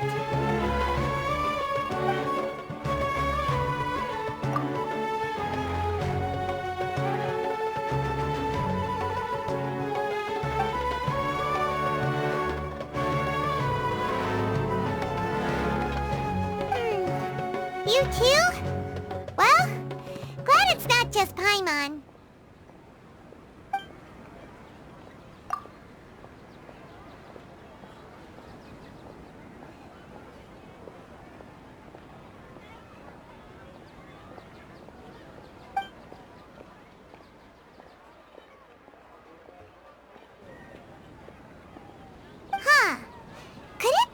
Because we're Outlanders, and we've only just arrived in Sumeru?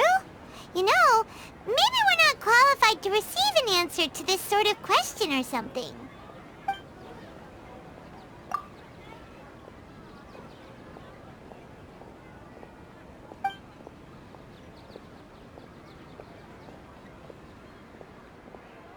Uh-oh. Paimon's getting all teary-eyed all of a sudden. It feels like the people of Sumeru really miss their Archon.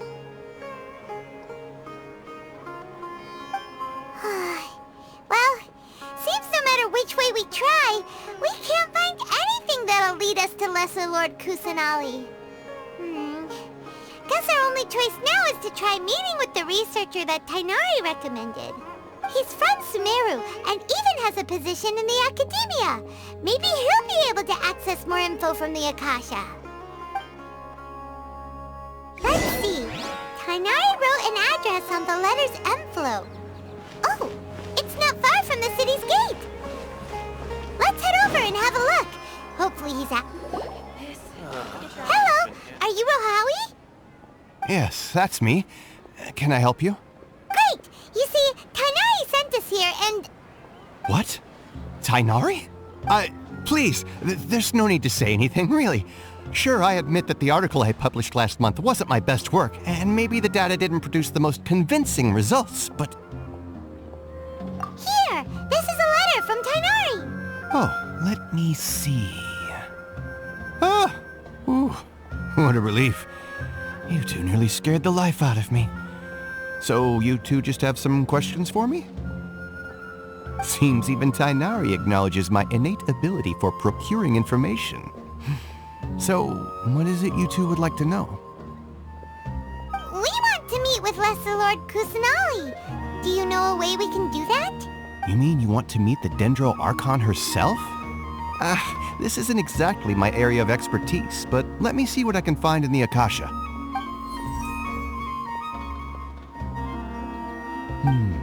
Sorry, the Akasha didn't respond to my query. What? You too?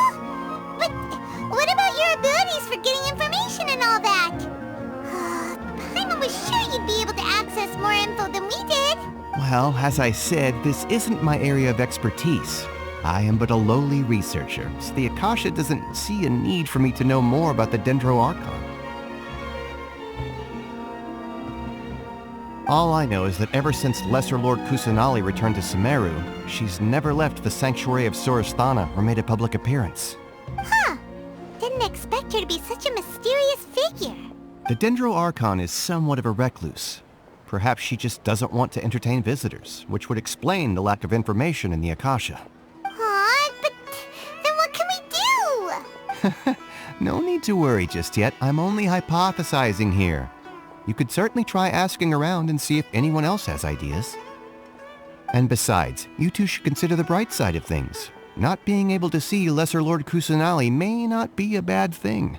In this world, there will always be information you cannot obtain from the Akasha and things you can never accomplish. Knowing when to yield is a form of wisdom. Take me, for example. It's a miracle if my brain cells can spit out one paper every 3 years. But Tainari? That guy can publish 3 papers in just a single year. Okay. Thanks for your advice. Don't mention it. If you two ever want information about things like who's been promoted within the academia or relations between the 6 great sages, come find me. Hey, come on! This is a survival skill at the academia. Oh, Paimon's expectations were pretty low, but this is so low it's like digging holes in the dirt. So what do we do now? Even if we want to talk to someone, we don't know anybody here. Huh? Like who? Oh, you're right! Catherine! The Adventurers Guild has its own intel network. Let's hurry and find her. Yes, we must document everything.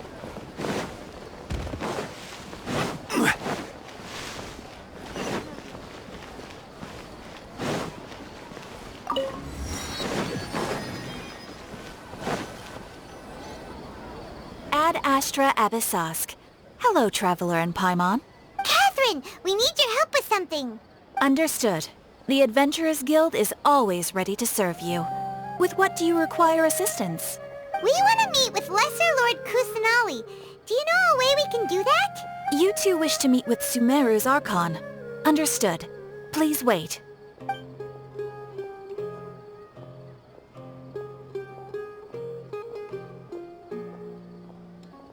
I apologize, but I am unable to call up any relevant information in the Akasha. I'm also unable to locate any pertinent information in my personal memory. Aww, another dead end. Well, if Catherine can't help us, then we really don't know anyone else to ask now. Please do not worry. I may know of someone who can help you two. In Sumeru, the Adventurers Guild does not serve as the vanguard of information. Rather, there are numerous active mercenary groups collectively known as the Eremites. They take on various contracts and work all across Sumeru, so they naturally accrue intelligence. An Eremite brigade called the Corps of 30 is in charge of Sumeru City's defenses. Not only are they the oldest brigade, but they are responsible for managing and coordinating the affairs of all other mercenary brigades. Corps of 30? What a weird name. Supposedly, they are named as such because their ranks numbered 30 at their inception. Asphalt, an advisor with the Corps of 30, maintains good relations with the Adventurers Guild. Though he's already retired, he and his words carry great weight within mercenary circles. If you'd like to get in contact with him, you can find him at the Corps of 30's headquarters, the Citadel of Rexar.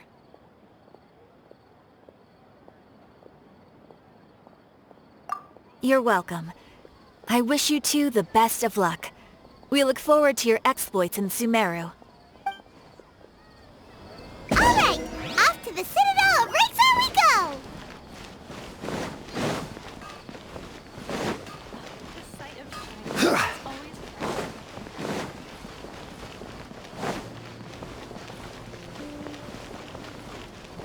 Military supplies for the Arab.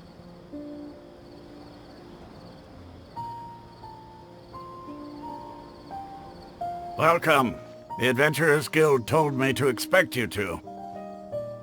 It's nice to meet you, Asphalt. We'd like to ask you about something.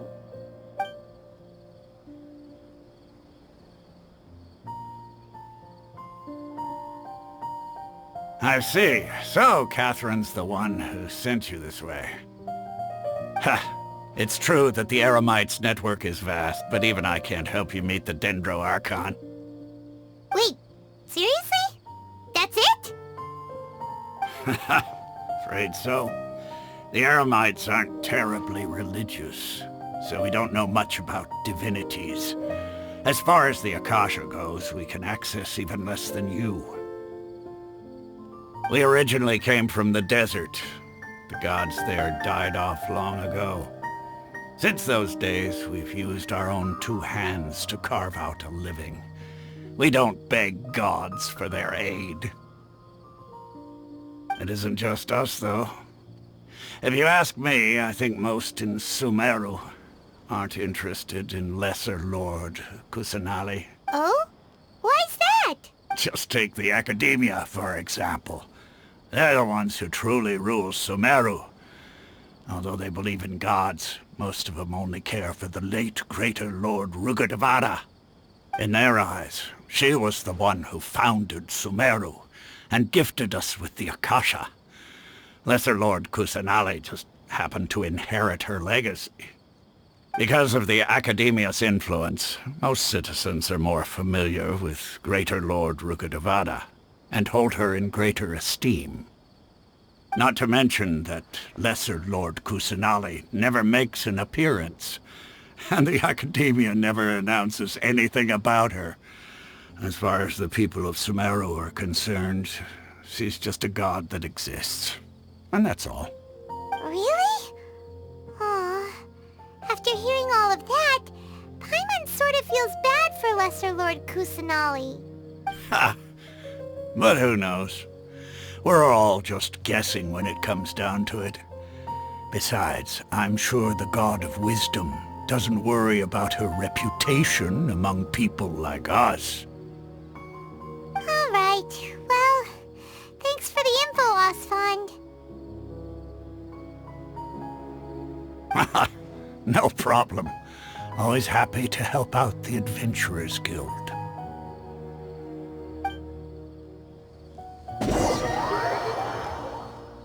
This new shipment of items is so ridiculously overloaded.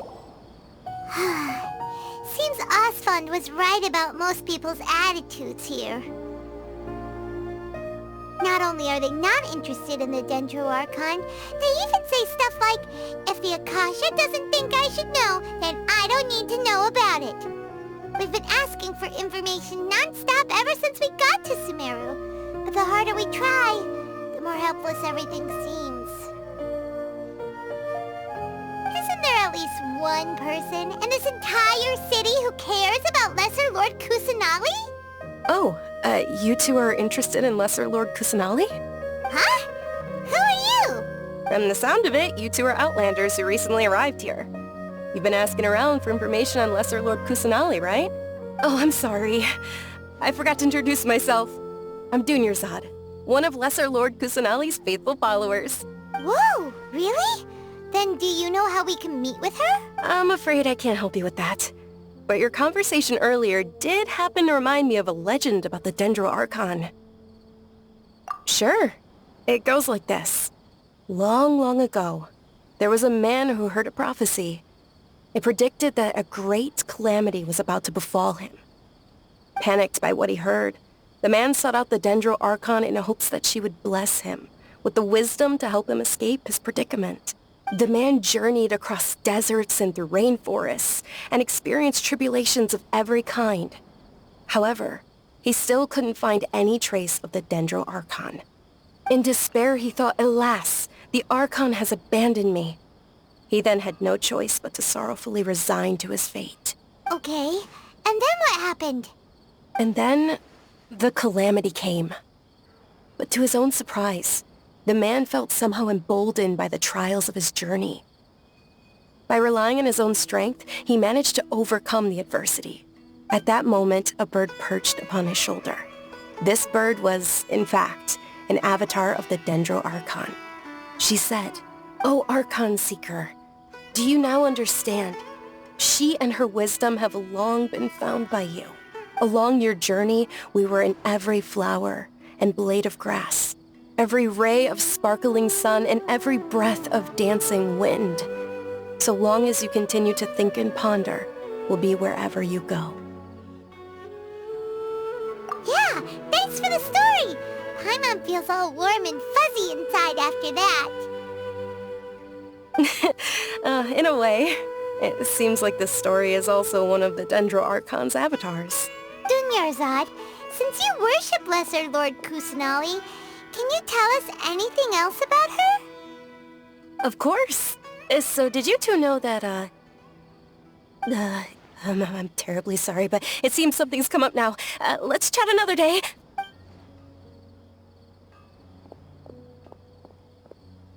Hey, wait! What the heck just happened?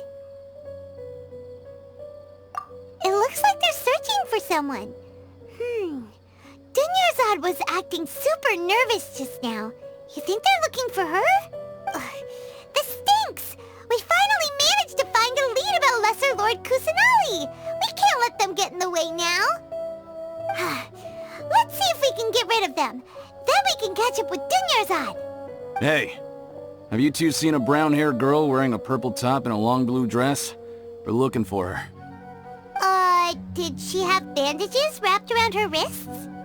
Yes, that's her. Did you see which direction she went? Yeah, she went that way. Quick, after her!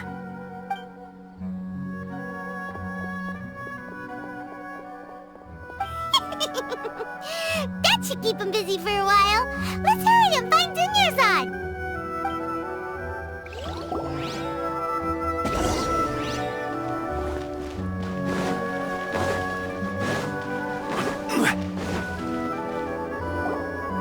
There you are, Dunyarzad. We thought you might have been long gone by now. Oh, it's you two. Oh, you startled me there. You can relax now. We threw those people looking for you off the trail. Really? Thank you so much. Unfortunately, I believe there's still more of them out there looking for me. Uh-oh, looks like there are some coming this way. Huh? More of them? Then what are we standing here for? Run! No, wait, my body isn't in the best shape. It's difficult for me to run. Okay, sounds good. There's a tavern on the other side of the port we can go to. They probably wouldn't expect me to hide in a place like that. All right, let's move out. Stay behind us. We'll keep an eye out for anyone looking for you.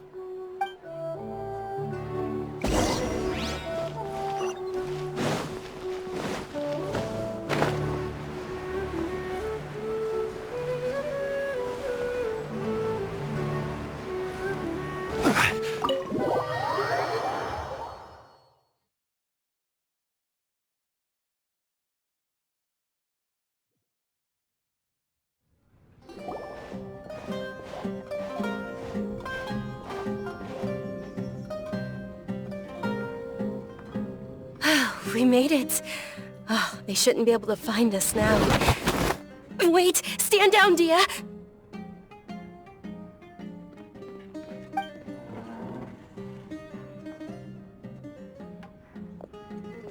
My lady, who are these two?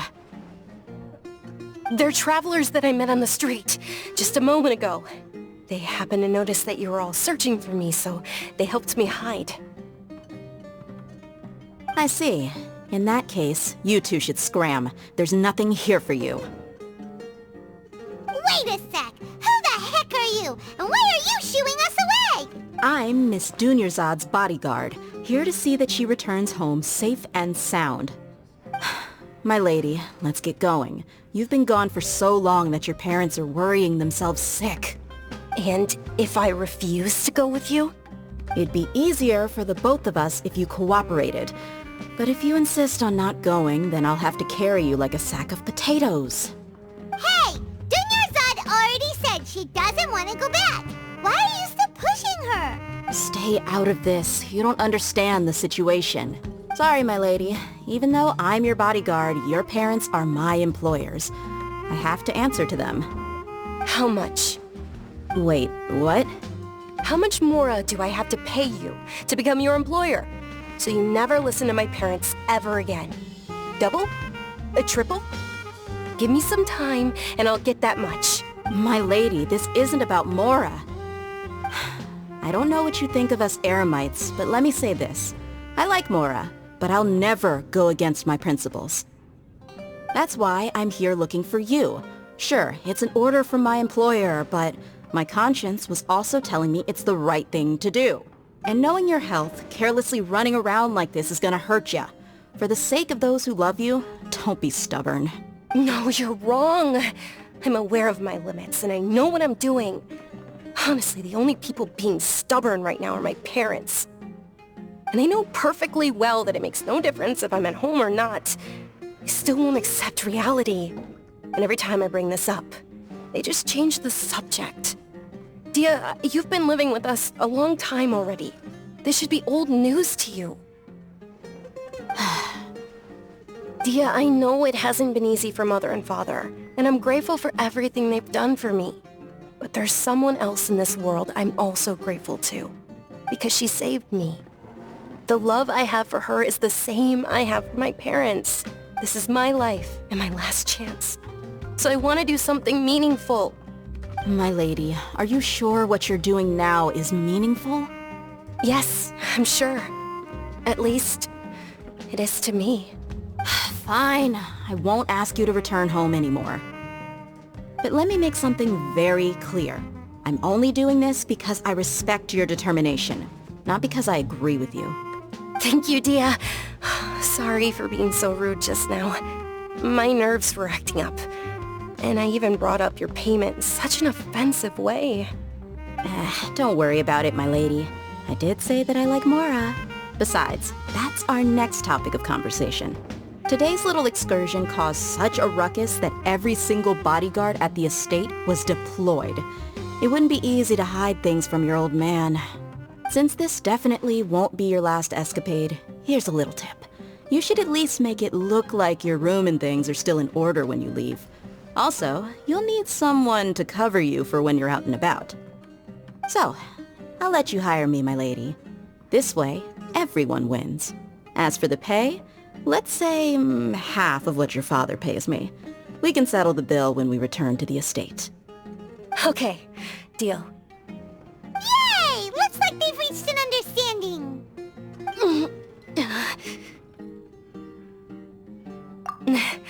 I'm fine, really. I just feel a little tired now that things have calmed down. My lady, stop trying to look tough. We're already in a tavern, so let's rest up and grab some grub. I'm sorry for worrying you two. If you don't mind, I'd like for you to join us. Sure! After you rest up, we want to hear more about Lesser Lord Kusanali.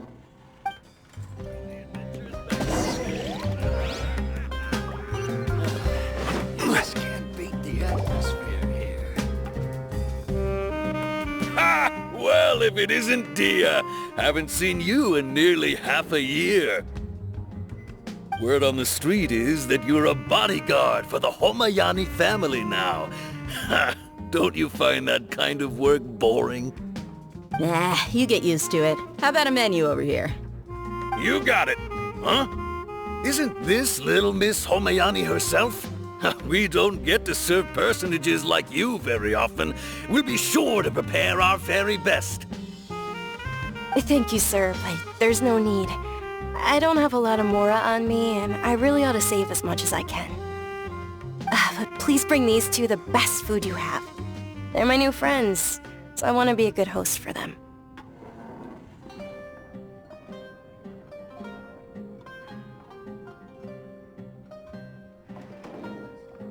Yeah, we're already super grateful for everything you told us about Lesser Lord Kusanali. How about our coconut charcoal cakes? They're our signature snack, and they run cheap. Look, other customers over there are eating some now.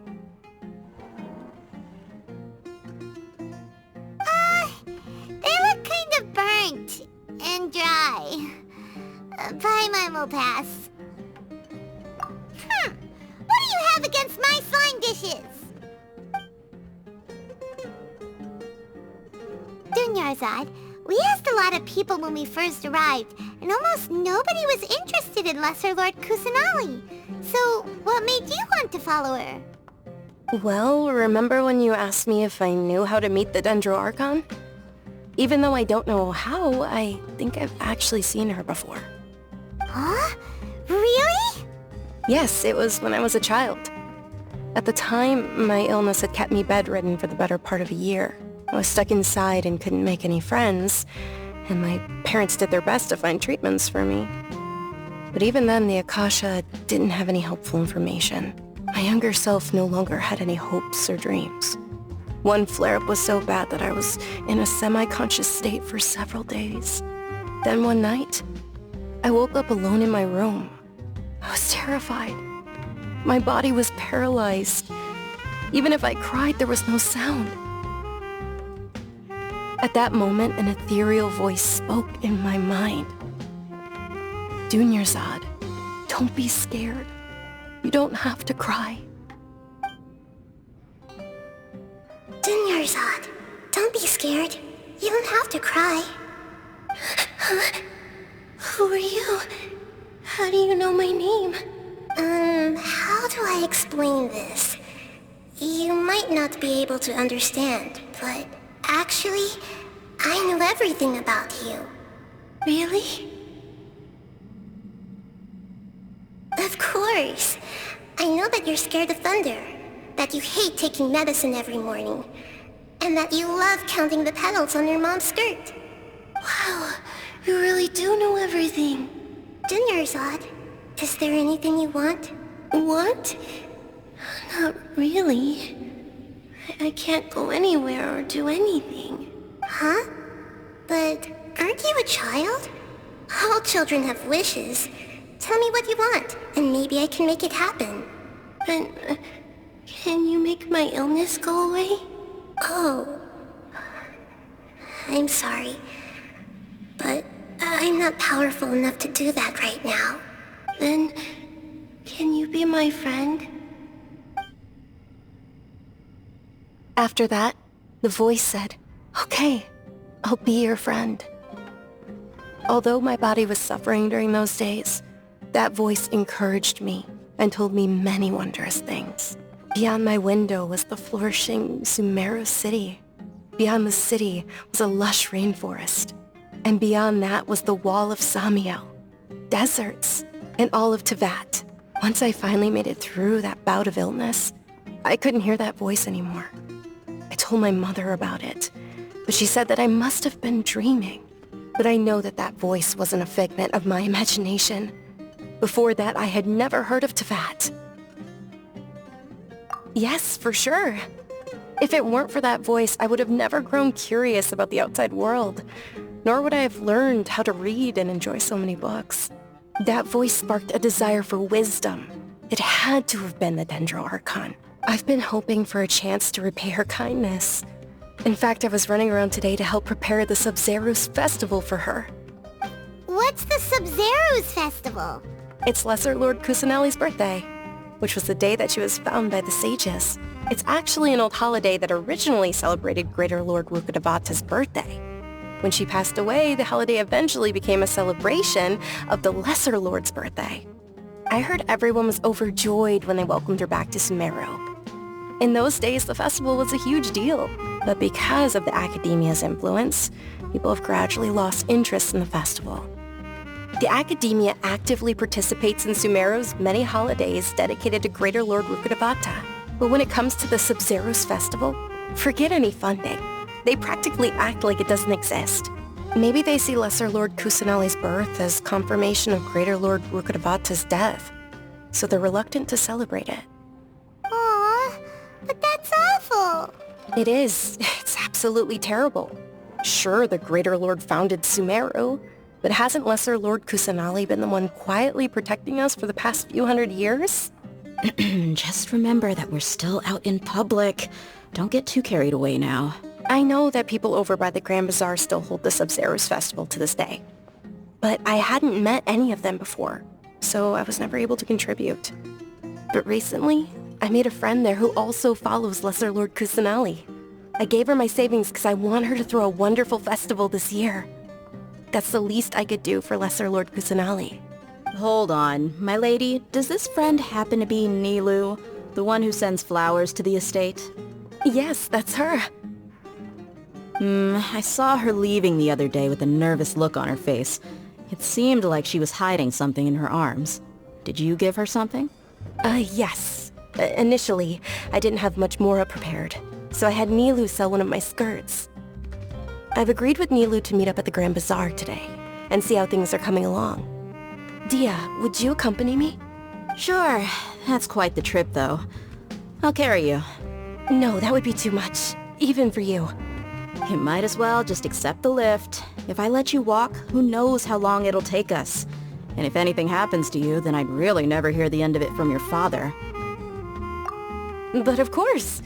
Nilu will be thrilled to hear there are more people interested in Lesser Lord Kusanali.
Sorry I'm late, Nilu.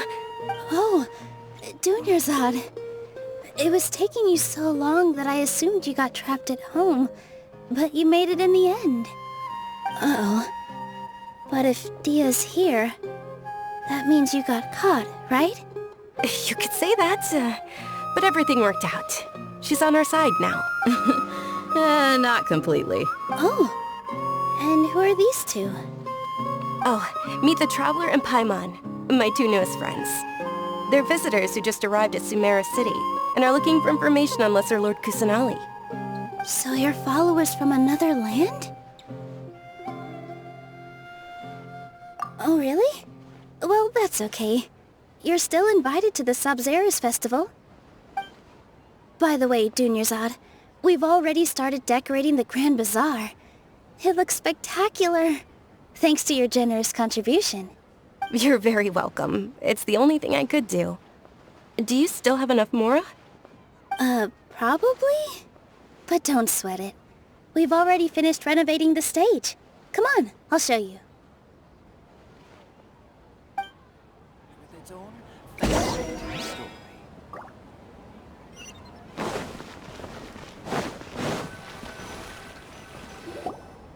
Wow! This place is amazing! Not bad. Last time I was here, the stairs were full of holes.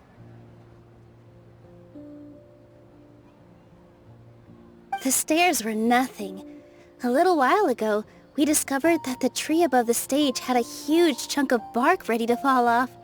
Mr. Zubair was worried sick.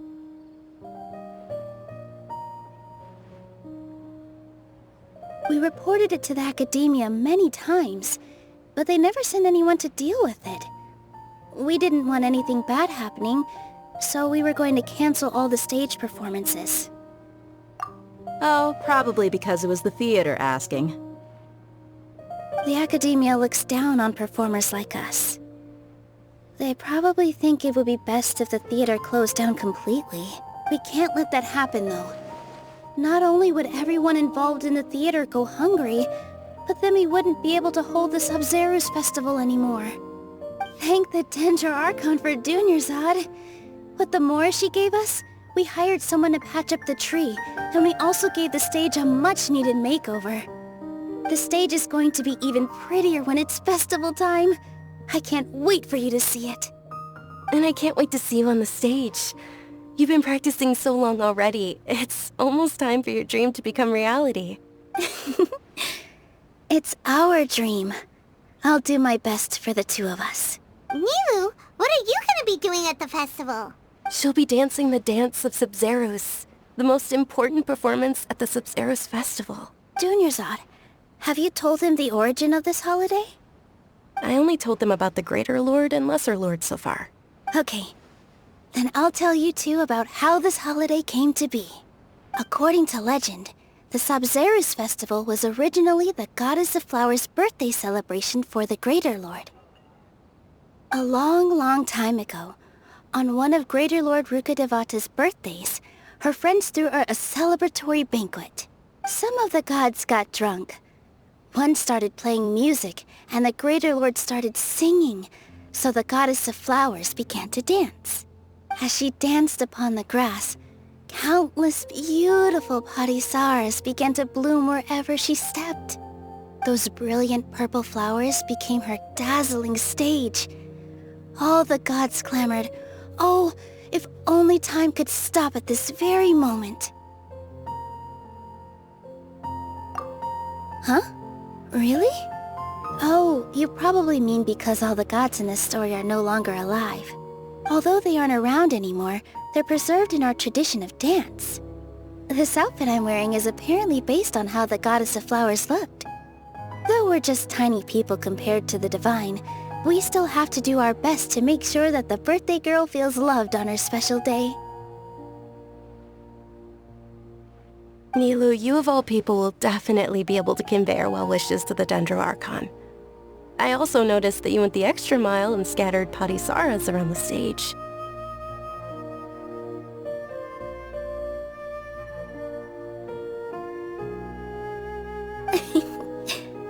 They symbolize the Goddess of Flowers, after all. It's just a shame that all the real parisaras went extinct after her death. Yeah. The Greater Lord brought forth parisaras in memory of the Goddess of Flowers, but she ultimately could never truly replicate that beautiful purple. Thinking about the Goddess of Flowers dance makes me wish I could have seen it. If my stage were anything like that, I'd be thrilled if I had just 2 real parisaras on the stage. So, Traveler and Paimon, what do you think? Interested in the Sabzeruz festival? Will you All of Lesser Lord Kusanali's followers will be there for her birthday. It'll be a good opportunity for you to learn more about her. Ooh, Paimon thinks that's a great idea! Hey, come on! There's nothing wrong with enjoying a festival. Besides, it's Lesser Lord Kusanali's birthday! She'll be happy to have more people who are celebrating it. So how about we all attend the Sabzeruz festival together?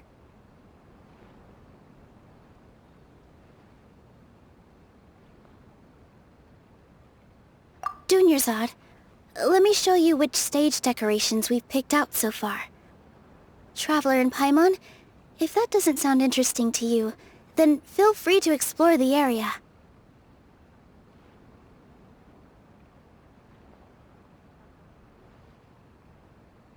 Everyone at the Grand Bazaar loves Lesser Lord Kusanali, and we're all looking forward to the Sabzeruz festival.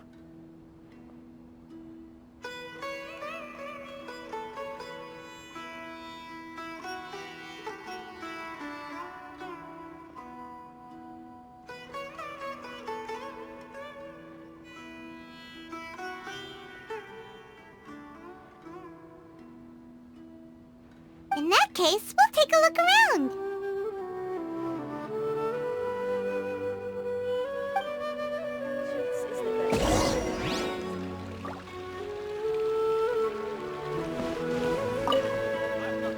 Whoa! What's with your yellow hair? And why do your clothes look so funny? Are you an outlander? Did you know that the Sabzeruz festival is about to happen? There'll be loads of fun things to do at the festival. But the best part is when Ferris, the Knight of Flowers, passes out candy to everyone!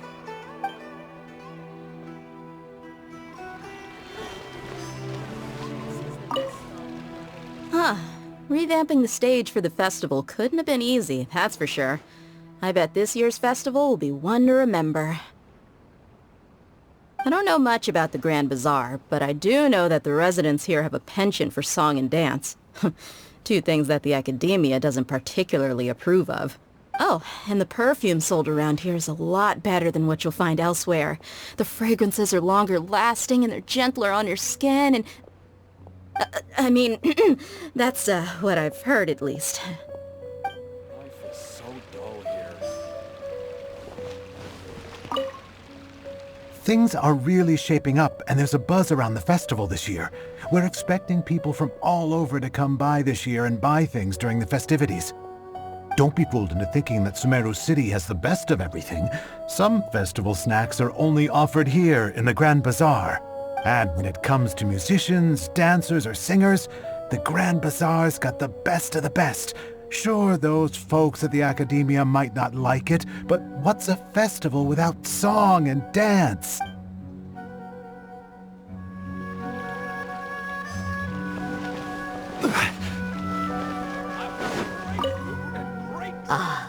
Dancing at the Sub-Zero's festival. You know, I also danced when I was younger. As a child, I even asked my grandmother why we performed the dance for the Lesser Lord when it was originally done to honor the Greater Lord. My grandmother said that Greater Lord Rukkhadevata is a beloved deity and honored by all. And Lesser Lord Kusanali is too. If the goddess of flowers ever knew Lesser Lord Kusanali, then she would certainly have wished to be her friend and hold celebrations for her too. The Sub-Zero's festival has been losing its appeal over the years. That is, until a wealthy benefactor stepped in this year and brought the festival back to life. I heard she forked out a lot of mora to make it all happen.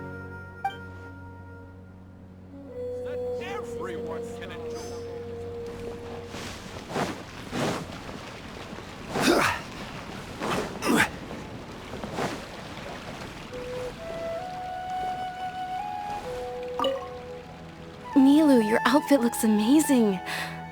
There's also something different about you from when we first met up. I thought I'd add a little extra pizzazz to my dress for the festival. See? Wow, did you sew all that yourself? Uh-huh. Sewing is a fundamental skill for everyone in the theater company because we make all our own costumes. Did you know that Mr. Zubair not only can make costumes, but props too? I've noticed that you can't keep your eyes off that crown over there. Would you like to try it on? May I?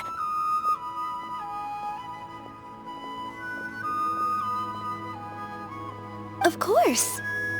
The legends say that the goddess of flowers had beautiful horns on her head, so this crown was made to reflect that. Dunyarzad, you look absolutely stunning with it on. It's like I'm looking at the goddess of flowers herself.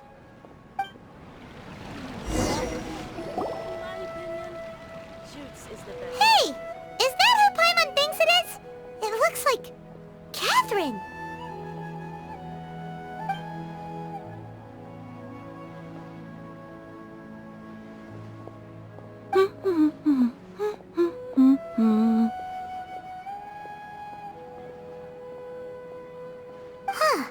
Come to think of it, Paimon's only ever seen her behind the counter at the Adventurers Guild. This is the first time we've ever seen her taking a break. Hey, Catherine! Huh? Oh, hey! It's the Traveler and Paimon! What's shaken? Whoa! Break time Catherine sure sounds a lot less formal than usual. Paimon was still waiting for her to say Ad Astra Abyssosk. Sure. Standing behind the counter at the Adventurers Guild doesn't require any complicated functions. But saying and doing the same old things over and over again can get pretty monotonous. Like watching the same Fontaine movie day after day. But take you two, for example. You travel across Tevat to enrich your lives and gain new experiences. Well, we enjoy traveling across Tevat and all that, but we're mainly looking for clues about his sister. Yes, you should keep searching. Sometimes the answers we're looking for aren't necessarily at our intended destination. Instead, they're found along the way. Huh. Haven't we heard someone say something pretty similar recently? Anyways, what brings you out here, Catherine? No, not particularly. I guess you could say that I'm loving the recent atmosphere here. If festivals bring happiness to everyone, then that's where their true value lies. Oh, it looks like it's about time for me to be heading back now. Alright, we'll see you next time at the Adventurers Guild. Oh, by the way, thanks for connecting us with the Eremites. We've already made some great friends in Sumeru City thanks to you. I'm sure you two will get along well with the people here. You've already been blessed by the element of Dendro after all. See you around.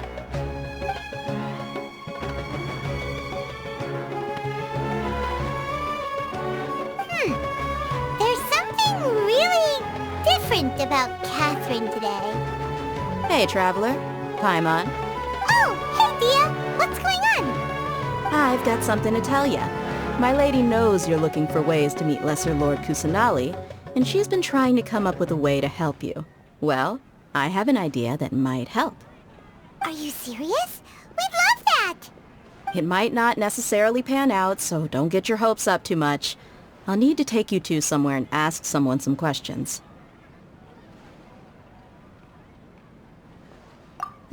My lady is feeling a little worn out at the moment. Nilu's found a place for her to rest. After I take my lady home, let's meet in front of the Citadel of Regzar. Sounds like a plan! Spice is here. Let's head over to the Citadel of Regzar and wait for Dia!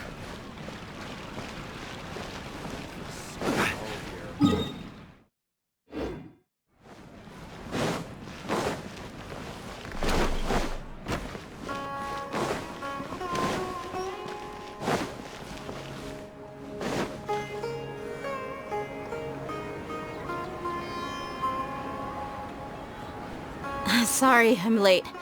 It took some convincing for the Master and Mistress to believe that Miss Dunyarzad was only sitting in the port for a while because she was in a bad mood. Anyway, I guess I should be thanking you. I haven't seen Miss Dunyarzad that happy in a long time. If it wasn't for you two, she probably would have been caught and dragged back much earlier. You sure sound a whole lot nicer than when we first met, Dia. Who would have thought you had such a soft spot for Dunyarzad? It's called being a professional. I'm a bodyguard, and I work for whoever's paying. Look, Dia's blushing. Listen, you two. I don't expect to be working for Miss Dunyarzad very long, but I hope to finish things on a positive note if possible. Let's cut the chit-chat and head into the Citadel. We'll see if the person I know has a way for you two to meet with the Lesser Lord.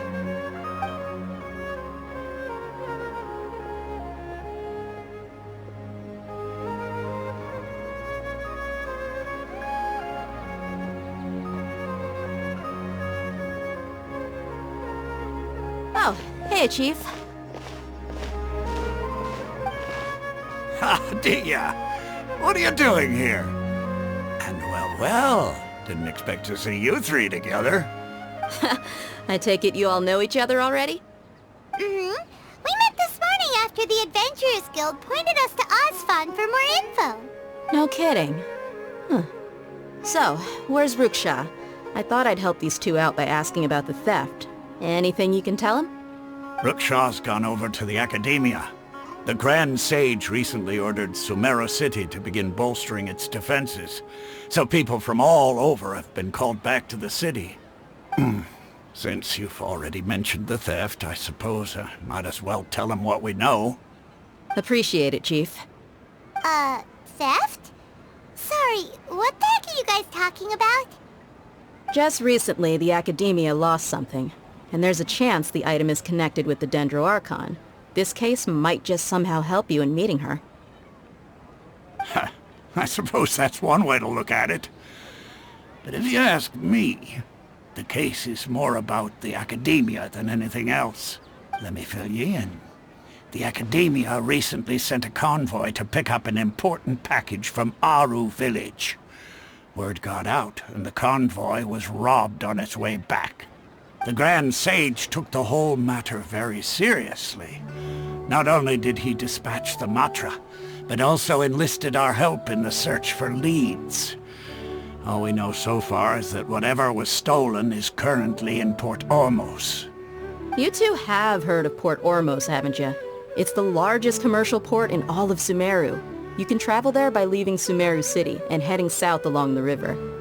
The Academia's grip isn't long enough to reach all the way to Port Ormos, so the city's a little more laid back, meaning the population's also a mixed bag.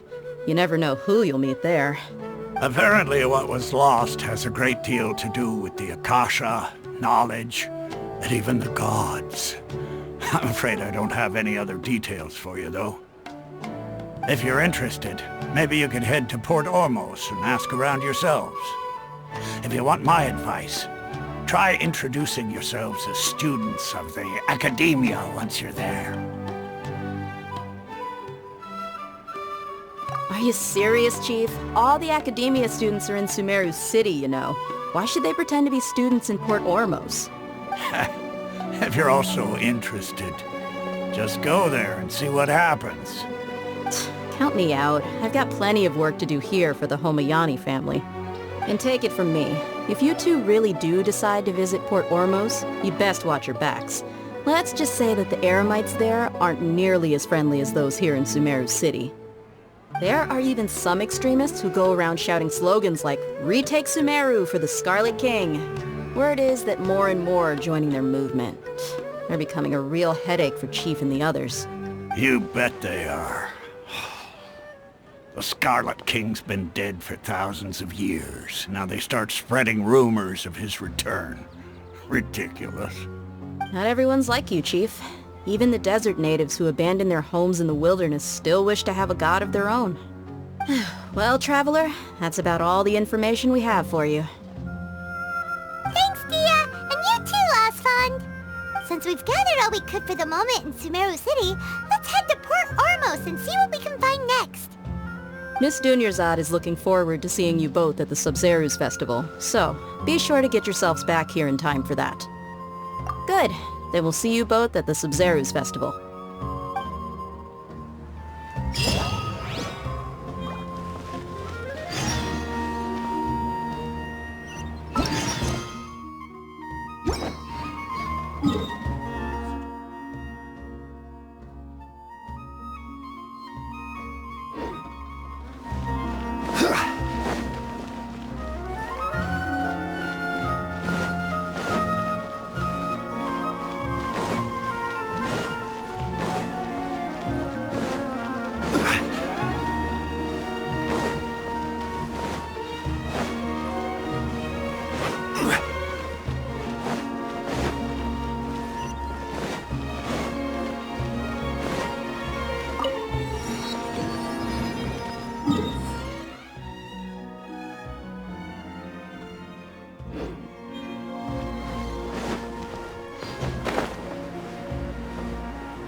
This world is...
Happy to oblige. Stabilize! Go. Light. Ha! Speed of light. Propagate!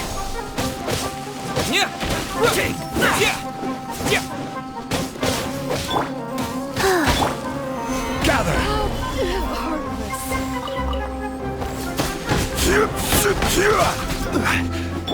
Incoming. Hey!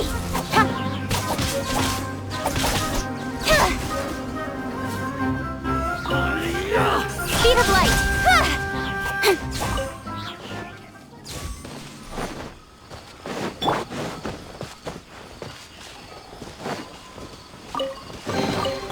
Unsolicited, and all the more valuable for it.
Let's... Crumble!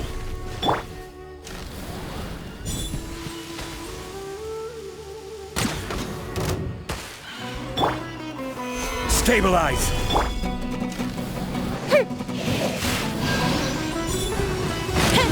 Fuse is lit!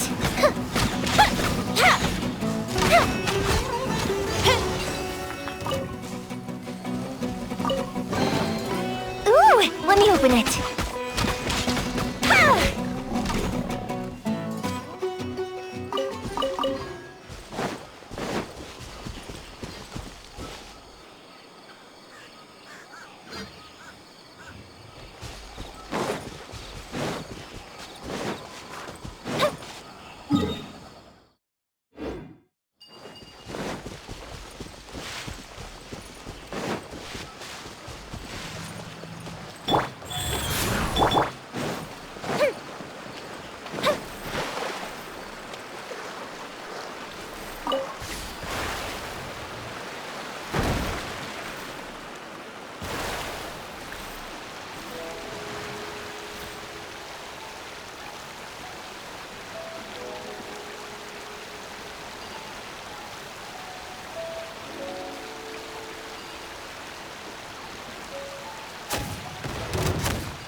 Come and have a good look yourself. Traditional spices of the highest quality, made with pride and experience. You've got a deal.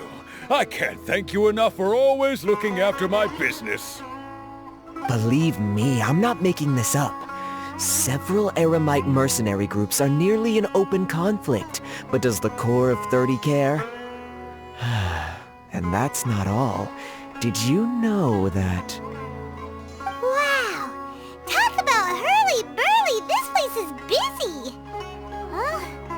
Guess that's only to be expected for the largest port in Sumeru.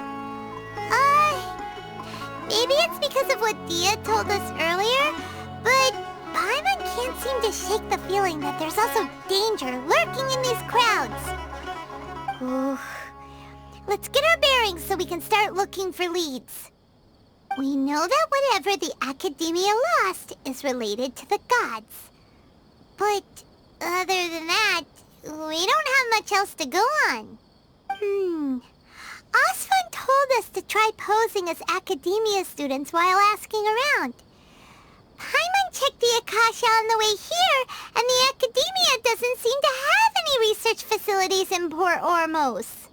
Paimon doesn't get it. Won't we look even more suspicious going around saying we're Academia students and asking about the stolen item?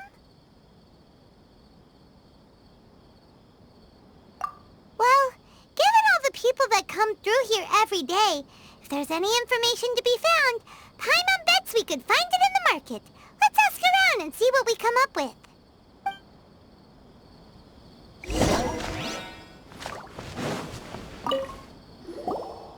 Welcome. Welcome. How can I help you two? Hi there. We would like to ask you a question. Do students from the Academia ever come to Port Ormos? Of course. Especially around this time of year. Students from Sumeru City that are about to graduate often come to Port Ormos to cut loose a little. Many people often talk about how hard it is to get accepted into the Academia, let alone graduate. But those who finish their studies and go on to become full-time researchers at the Academia have it even harder. Sure, we may not be Sumeru City, but Port Ormos offers beautiful scenery and a stress-free environment. Some even say it's good luck to come to Port Ormos, so students and researchers come flocking here when things get to be too much at the Academia. You see over there? Those are students from the Academia.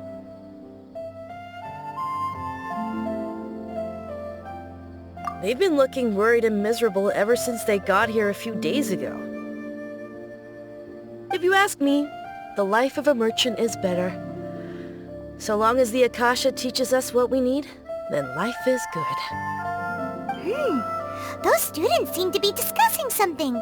Let's see if we can listen in.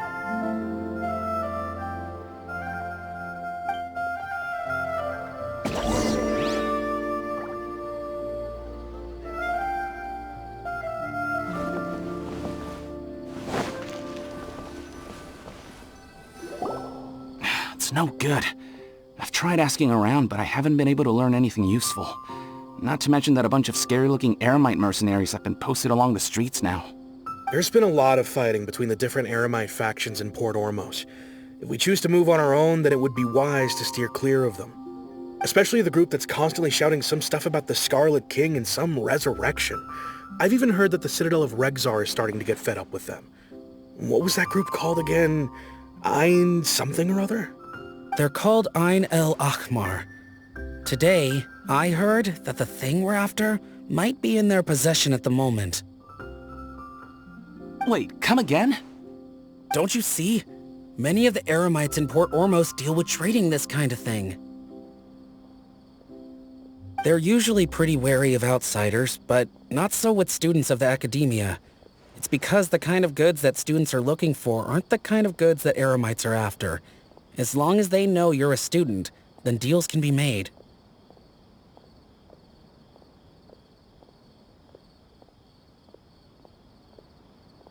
I've heard that Ein al-Hakmar likes to set up shop at the Jafar Tavern.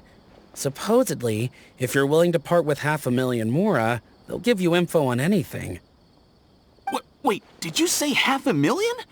If information alone costs that much, then how could we ever afford to buy what we're looking for? I guess we might as well give up on trying to graduate this way. I wouldn't worry too much. Our field of research is very niche. Who else could possibly be after that kind of shady knowledge? I bet it's practically worthless to anyone aside from us. Well, I guess that makes sense. Then the only thing left for us now is to find a way in. Why don't we all just pool our money together and pay for the information? Whoa! Did you hear that? A niche field of research and shady knowledge? It all sounds pretty suspicious to Paimon. Is knowledge something people just buy and sell like that? So, what's your plan? Wait, didn't you hear what they just said? Buying information is going to cost us 500,000 mora! Have you lost your mind? Oh, alright. Paimon never thought she'd agree to parting with that kind of mora. But if you know what you're doing, then we should give it a shot. Out of all my traditions, I enjoy making jewelry for newlyweds the most.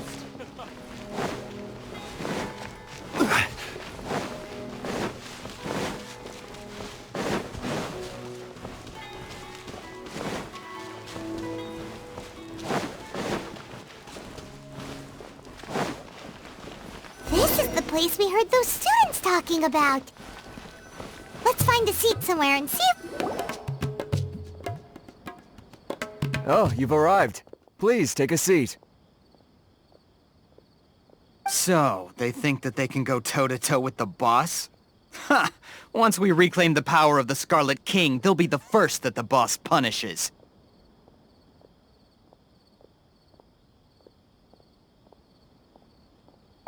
They're nothing to be afraid of. Our main rival now is the Caracal Battalion. They've also amassed a significant amount of mora this time, so we mustn't underestimate them.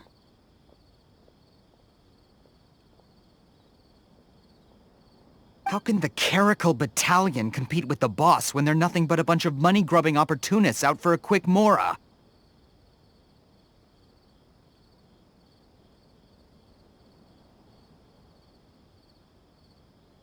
Yeah, with Boss's fervent devotion, he'll be able to use this power to bring our god back this time.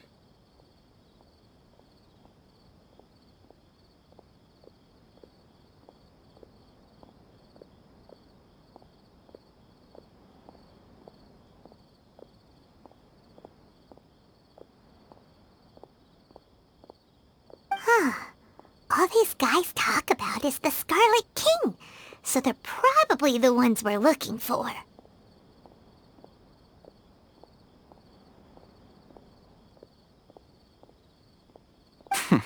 Greater Lord Devata. That traitor and her followers must not be spared. The day will come when the Scarlet King exacts vengeance on Sumeru, and all of them shall be punished.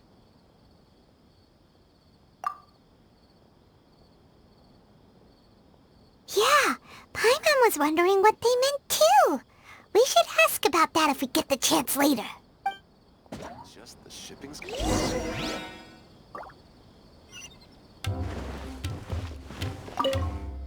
Got it. Huh? Who are you? What do you want? A student? What's a student from Sumeru City doing in Port Ormos? Ah, well, if it's info you want, you've come to the right place. The question is, can you afford it? Huh? What is this, some kind of joke? Sorry! He must have grabbed the wrong amount! Hey, what do you think you're doing? Oh, Paimon can't stand to see so much more go. But there's no other choice right now.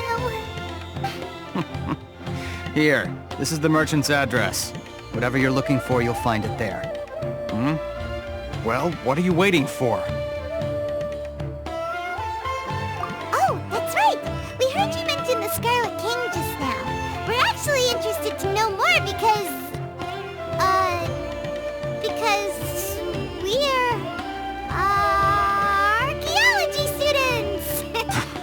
Fine. Since you've already handed over the Mora, I guess I can throw in a little extra info.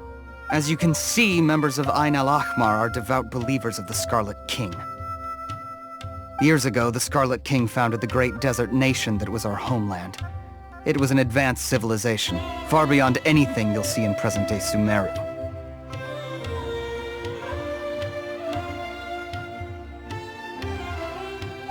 The Scarlet King was the rightful god of wisdom, but he was betrayed by a companion he trusted. She even stripped him of his title, God of Wisdom. So, you mean the traitor was... Greater Lord Rukkhadevata, yes. That shameless wretch destroyed the Scarlet King's civilization, and our ancestors were forced to flee to this land where we were made to suffer the tyranny of our enemies. Furthermore, she conspired with the Academia to cover up the truth of her actions, and create the merciful and benevolent facade for which she is now known. Ugh, just thinking about it sickens me. But the story doesn't end there, oh no. The Scarlet King isn't truly dead. The voice of the Oracle has been heard in the desert, prophesying his resurrection. Mark my words, our god shall return. And when that day comes, all followers of the traitor and all the desert dwellers who have forgotten their true god will suffer retribution together. If what I'm saying makes you shiver with fear, it might not be too late for you to become a believer of the Scarlet King. I don't have anything to say to you Academia people about that.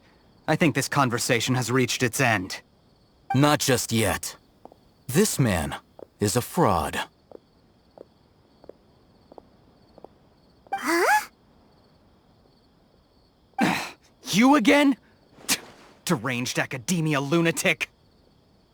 Yes, it's me again. I already warned you that if you weren't willing to sit and discuss things with me, I'd take measures to make things uncomfortable for you. Listen to me. That address he gave you is fake. Or at least, you won't find a merchant waiting for you there. This group has been boasting all around that they can provide information on a certain item as a means of luring people into their territory. Once you show up, they keep up the act until they have hard evidence that you want to purchase said item. Then they use that to squeeze you for all the more you're worth. Hey! Shut it, Al-Haytham! What are you playing at, trying to ruin our business like this,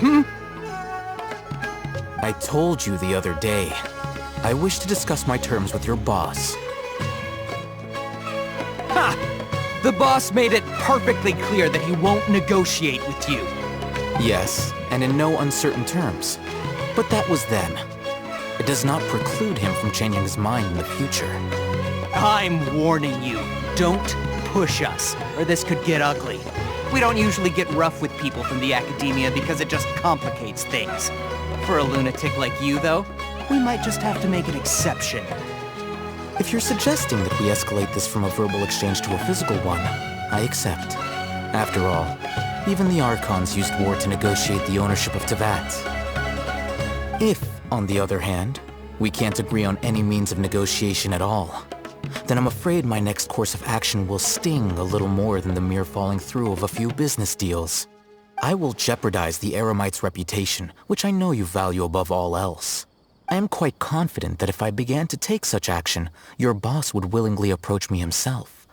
However, I fear that by then, some things will have happened that cannot be undone. Also, a word of advice. I suggest you tell your boss exactly what happened here today. Otherwise, he might blame you for not telling him in the future. What did you say? Consider this. Have I ever failed to follow through on my word in the past? This guy is really out of his mind. Okay then. If you really have a death wish, let's meet a week from today. The pier in front of the Pharos Lighthouse, 4 o'clock in the afternoon, sharp. Don't expect us to hold back. Not so fast. First, you return the 500,000 Mora to them.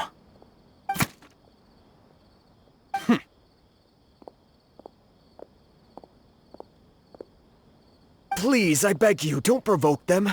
We can't afford any trouble with this crowd. They haven't even paid for their food yet. Ah, Mr. Iman. There appears to be fewer staff in the restaurant recently. This wouldn't happen to be because they're all busy spreading the word to the students, would it? Well... Someone who chooses to do business with a group like that really can't afford to get so flustered the instant someone confronts them about it. Consider the meal compensation for our silence. I'd say you're getting an excellent deal. Whoa, did you see that? He not only got us our Mora back, but sent the Emirites running too! Plus, he seems to know a lot about what's going on around here. Let's catch up with him and ask some questions! What happened next? He went that way! After him!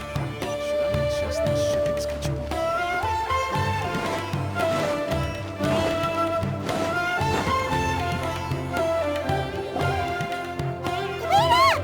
It's Al-Hitham, right? What do you want?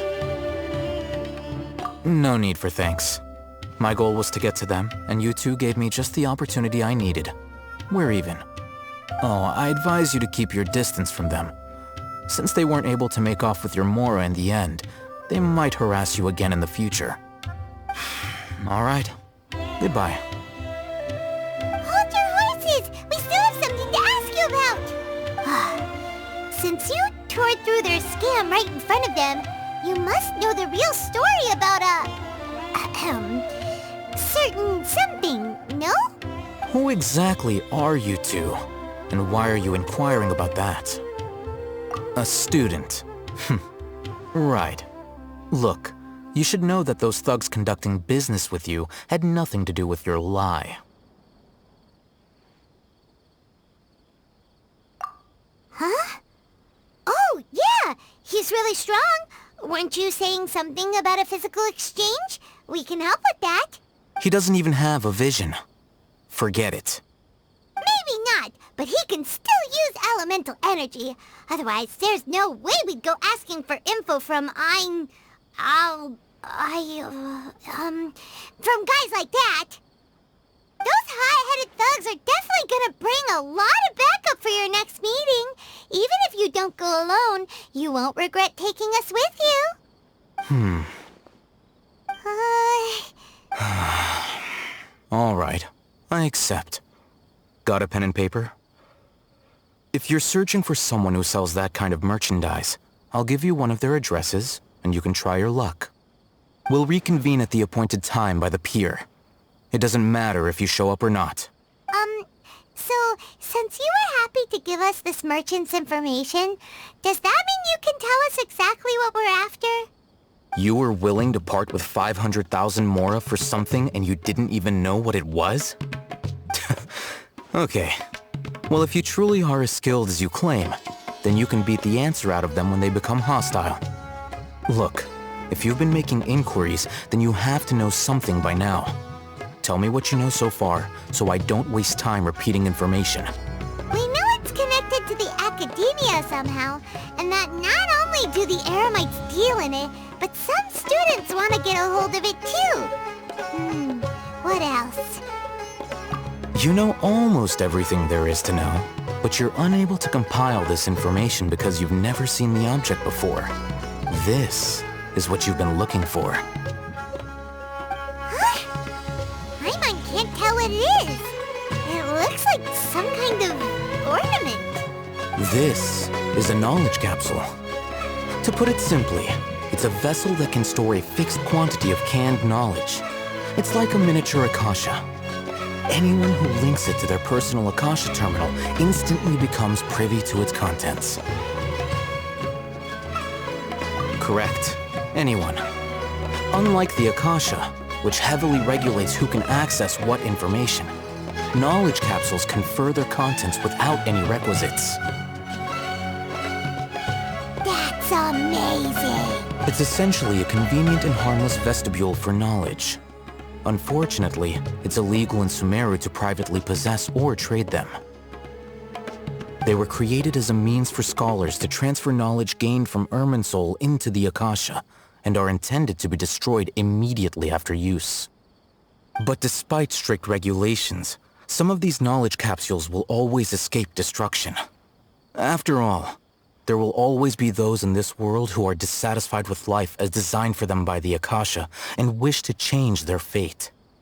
Over the past century, a wide variety of canned knowledge has been leaked from the academia. Now, in Port Ormos, the valuable ones are a means to Mora for the Eremites.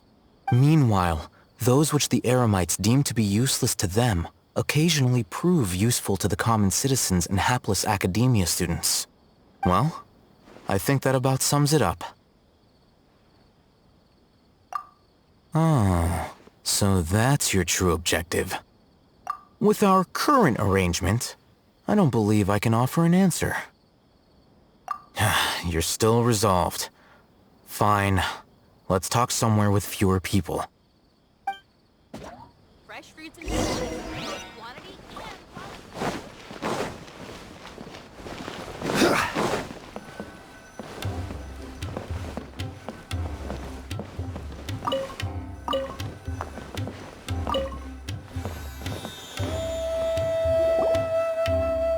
Let's continue our conversation here. If you wish to learn more about the knowledge capsule that the Academia lost, then you must help me with something. I need you to find someone named Dory, a traveling merchant. Unlike the peddlers who hawk inferior knowledge capsules, she often has quality goods in stock. Some say that as long as there is profit to be made, there is nothing she won't dare to sell. She's guarded against people from the Academia because most of her wares don't comply with Academia regulations. I think she blacklisted me. I met with her informant, but it soon became clear that they had no intention of letting me get any further. Become one of Dory's customers and earn her trust. This is my condition for further collaboration. Why do you want us to meet with her? Until you complete this task, you don't have question privileges. Fine. So how do we go about doing this? You two are outlanders who haven't been here for long, so Dory should view you as safe clients. I'll give you the informant's address and their contact password. Beyond the password, though, I have no way of knowing what other tricks she might have up her sleeve. You'll have to improvise. This is kinda nerve-wracking. The true challenge begins after you meet her. She has a keen nose for Mora and a shrewd eye for wares, and she only likes customers who she deems to have good taste. I'll prepare some funds for you. Buy her highest quality wares and earn her approval. But we only just saw a knowledge capsule for the first time. We don't know how to tell which ones are good and which ones are bad. Is that something we can learn quickly? That's true. Have you two heard of elemental sight? Oh? That's a surprise. Guess I'll have to hold you in higher regard. Anyway, that ability should resolve your issue.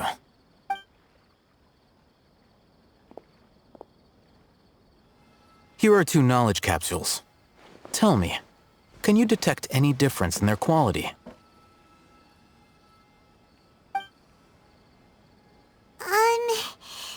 They look the same to Paimon. Try inspecting them with elemental sight. How'd it go? Did you see anything? Rumor has it that higher quality knowledge capsules generally appear brighter when viewed through elemental sight. That's because knowledge originates from Irminsul, the root of Dendro power itself. The more powerful the knowledge, the richer it is in Dendro energy. However, some canned knowledge with a high concentration of elemental energy is of little use in contemporary times, so those capsules are of little value. Using elemental sight is merely a stopgap measure, but it should suffice for earning Dory's trust. That sounds pretty impressive. Here's a sheet with the informant's location and contact password, and here is the Mora for purchasing canned knowledge. Don't be cheap. You'll need to spend to catch Dory's eye. If there's any Mora left over, just keep it. Oh, and be sure to exercise some caution. There have been Matra present in Port Ormos lately. Your efforts will be for naught if they catch you. Matra? They belong to the Academia's regulatory body. They also handle cases of illegal canned knowledge transactions. Like I said, the Academia has banned both their trade and possession. The Matra are razor sharp. You're in for nothing good if they lock their sights onto you. If you two want to back out, now's the time. Okay, then we have a deal. If you succeed in your dealings with Dory, come find me at the Wikela Funduk. We'll have an open discussion then. Looking at what Al-Haytham wrote, Dory's informant is a traitor near Old Ormos. Let's follow these instructions and try to get in contact with him.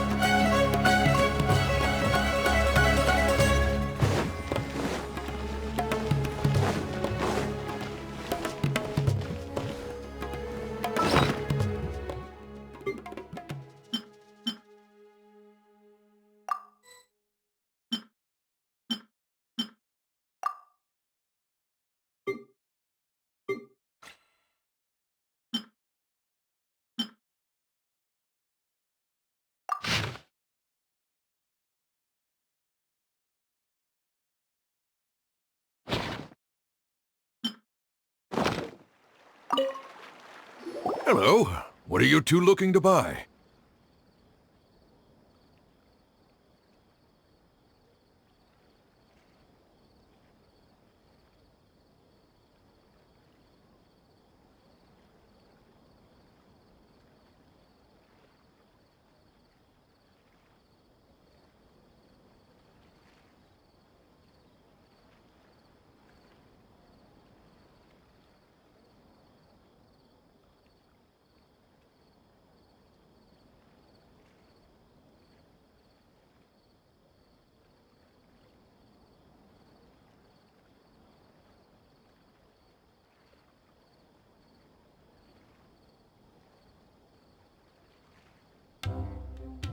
Wait, are you sure you're remembering that right?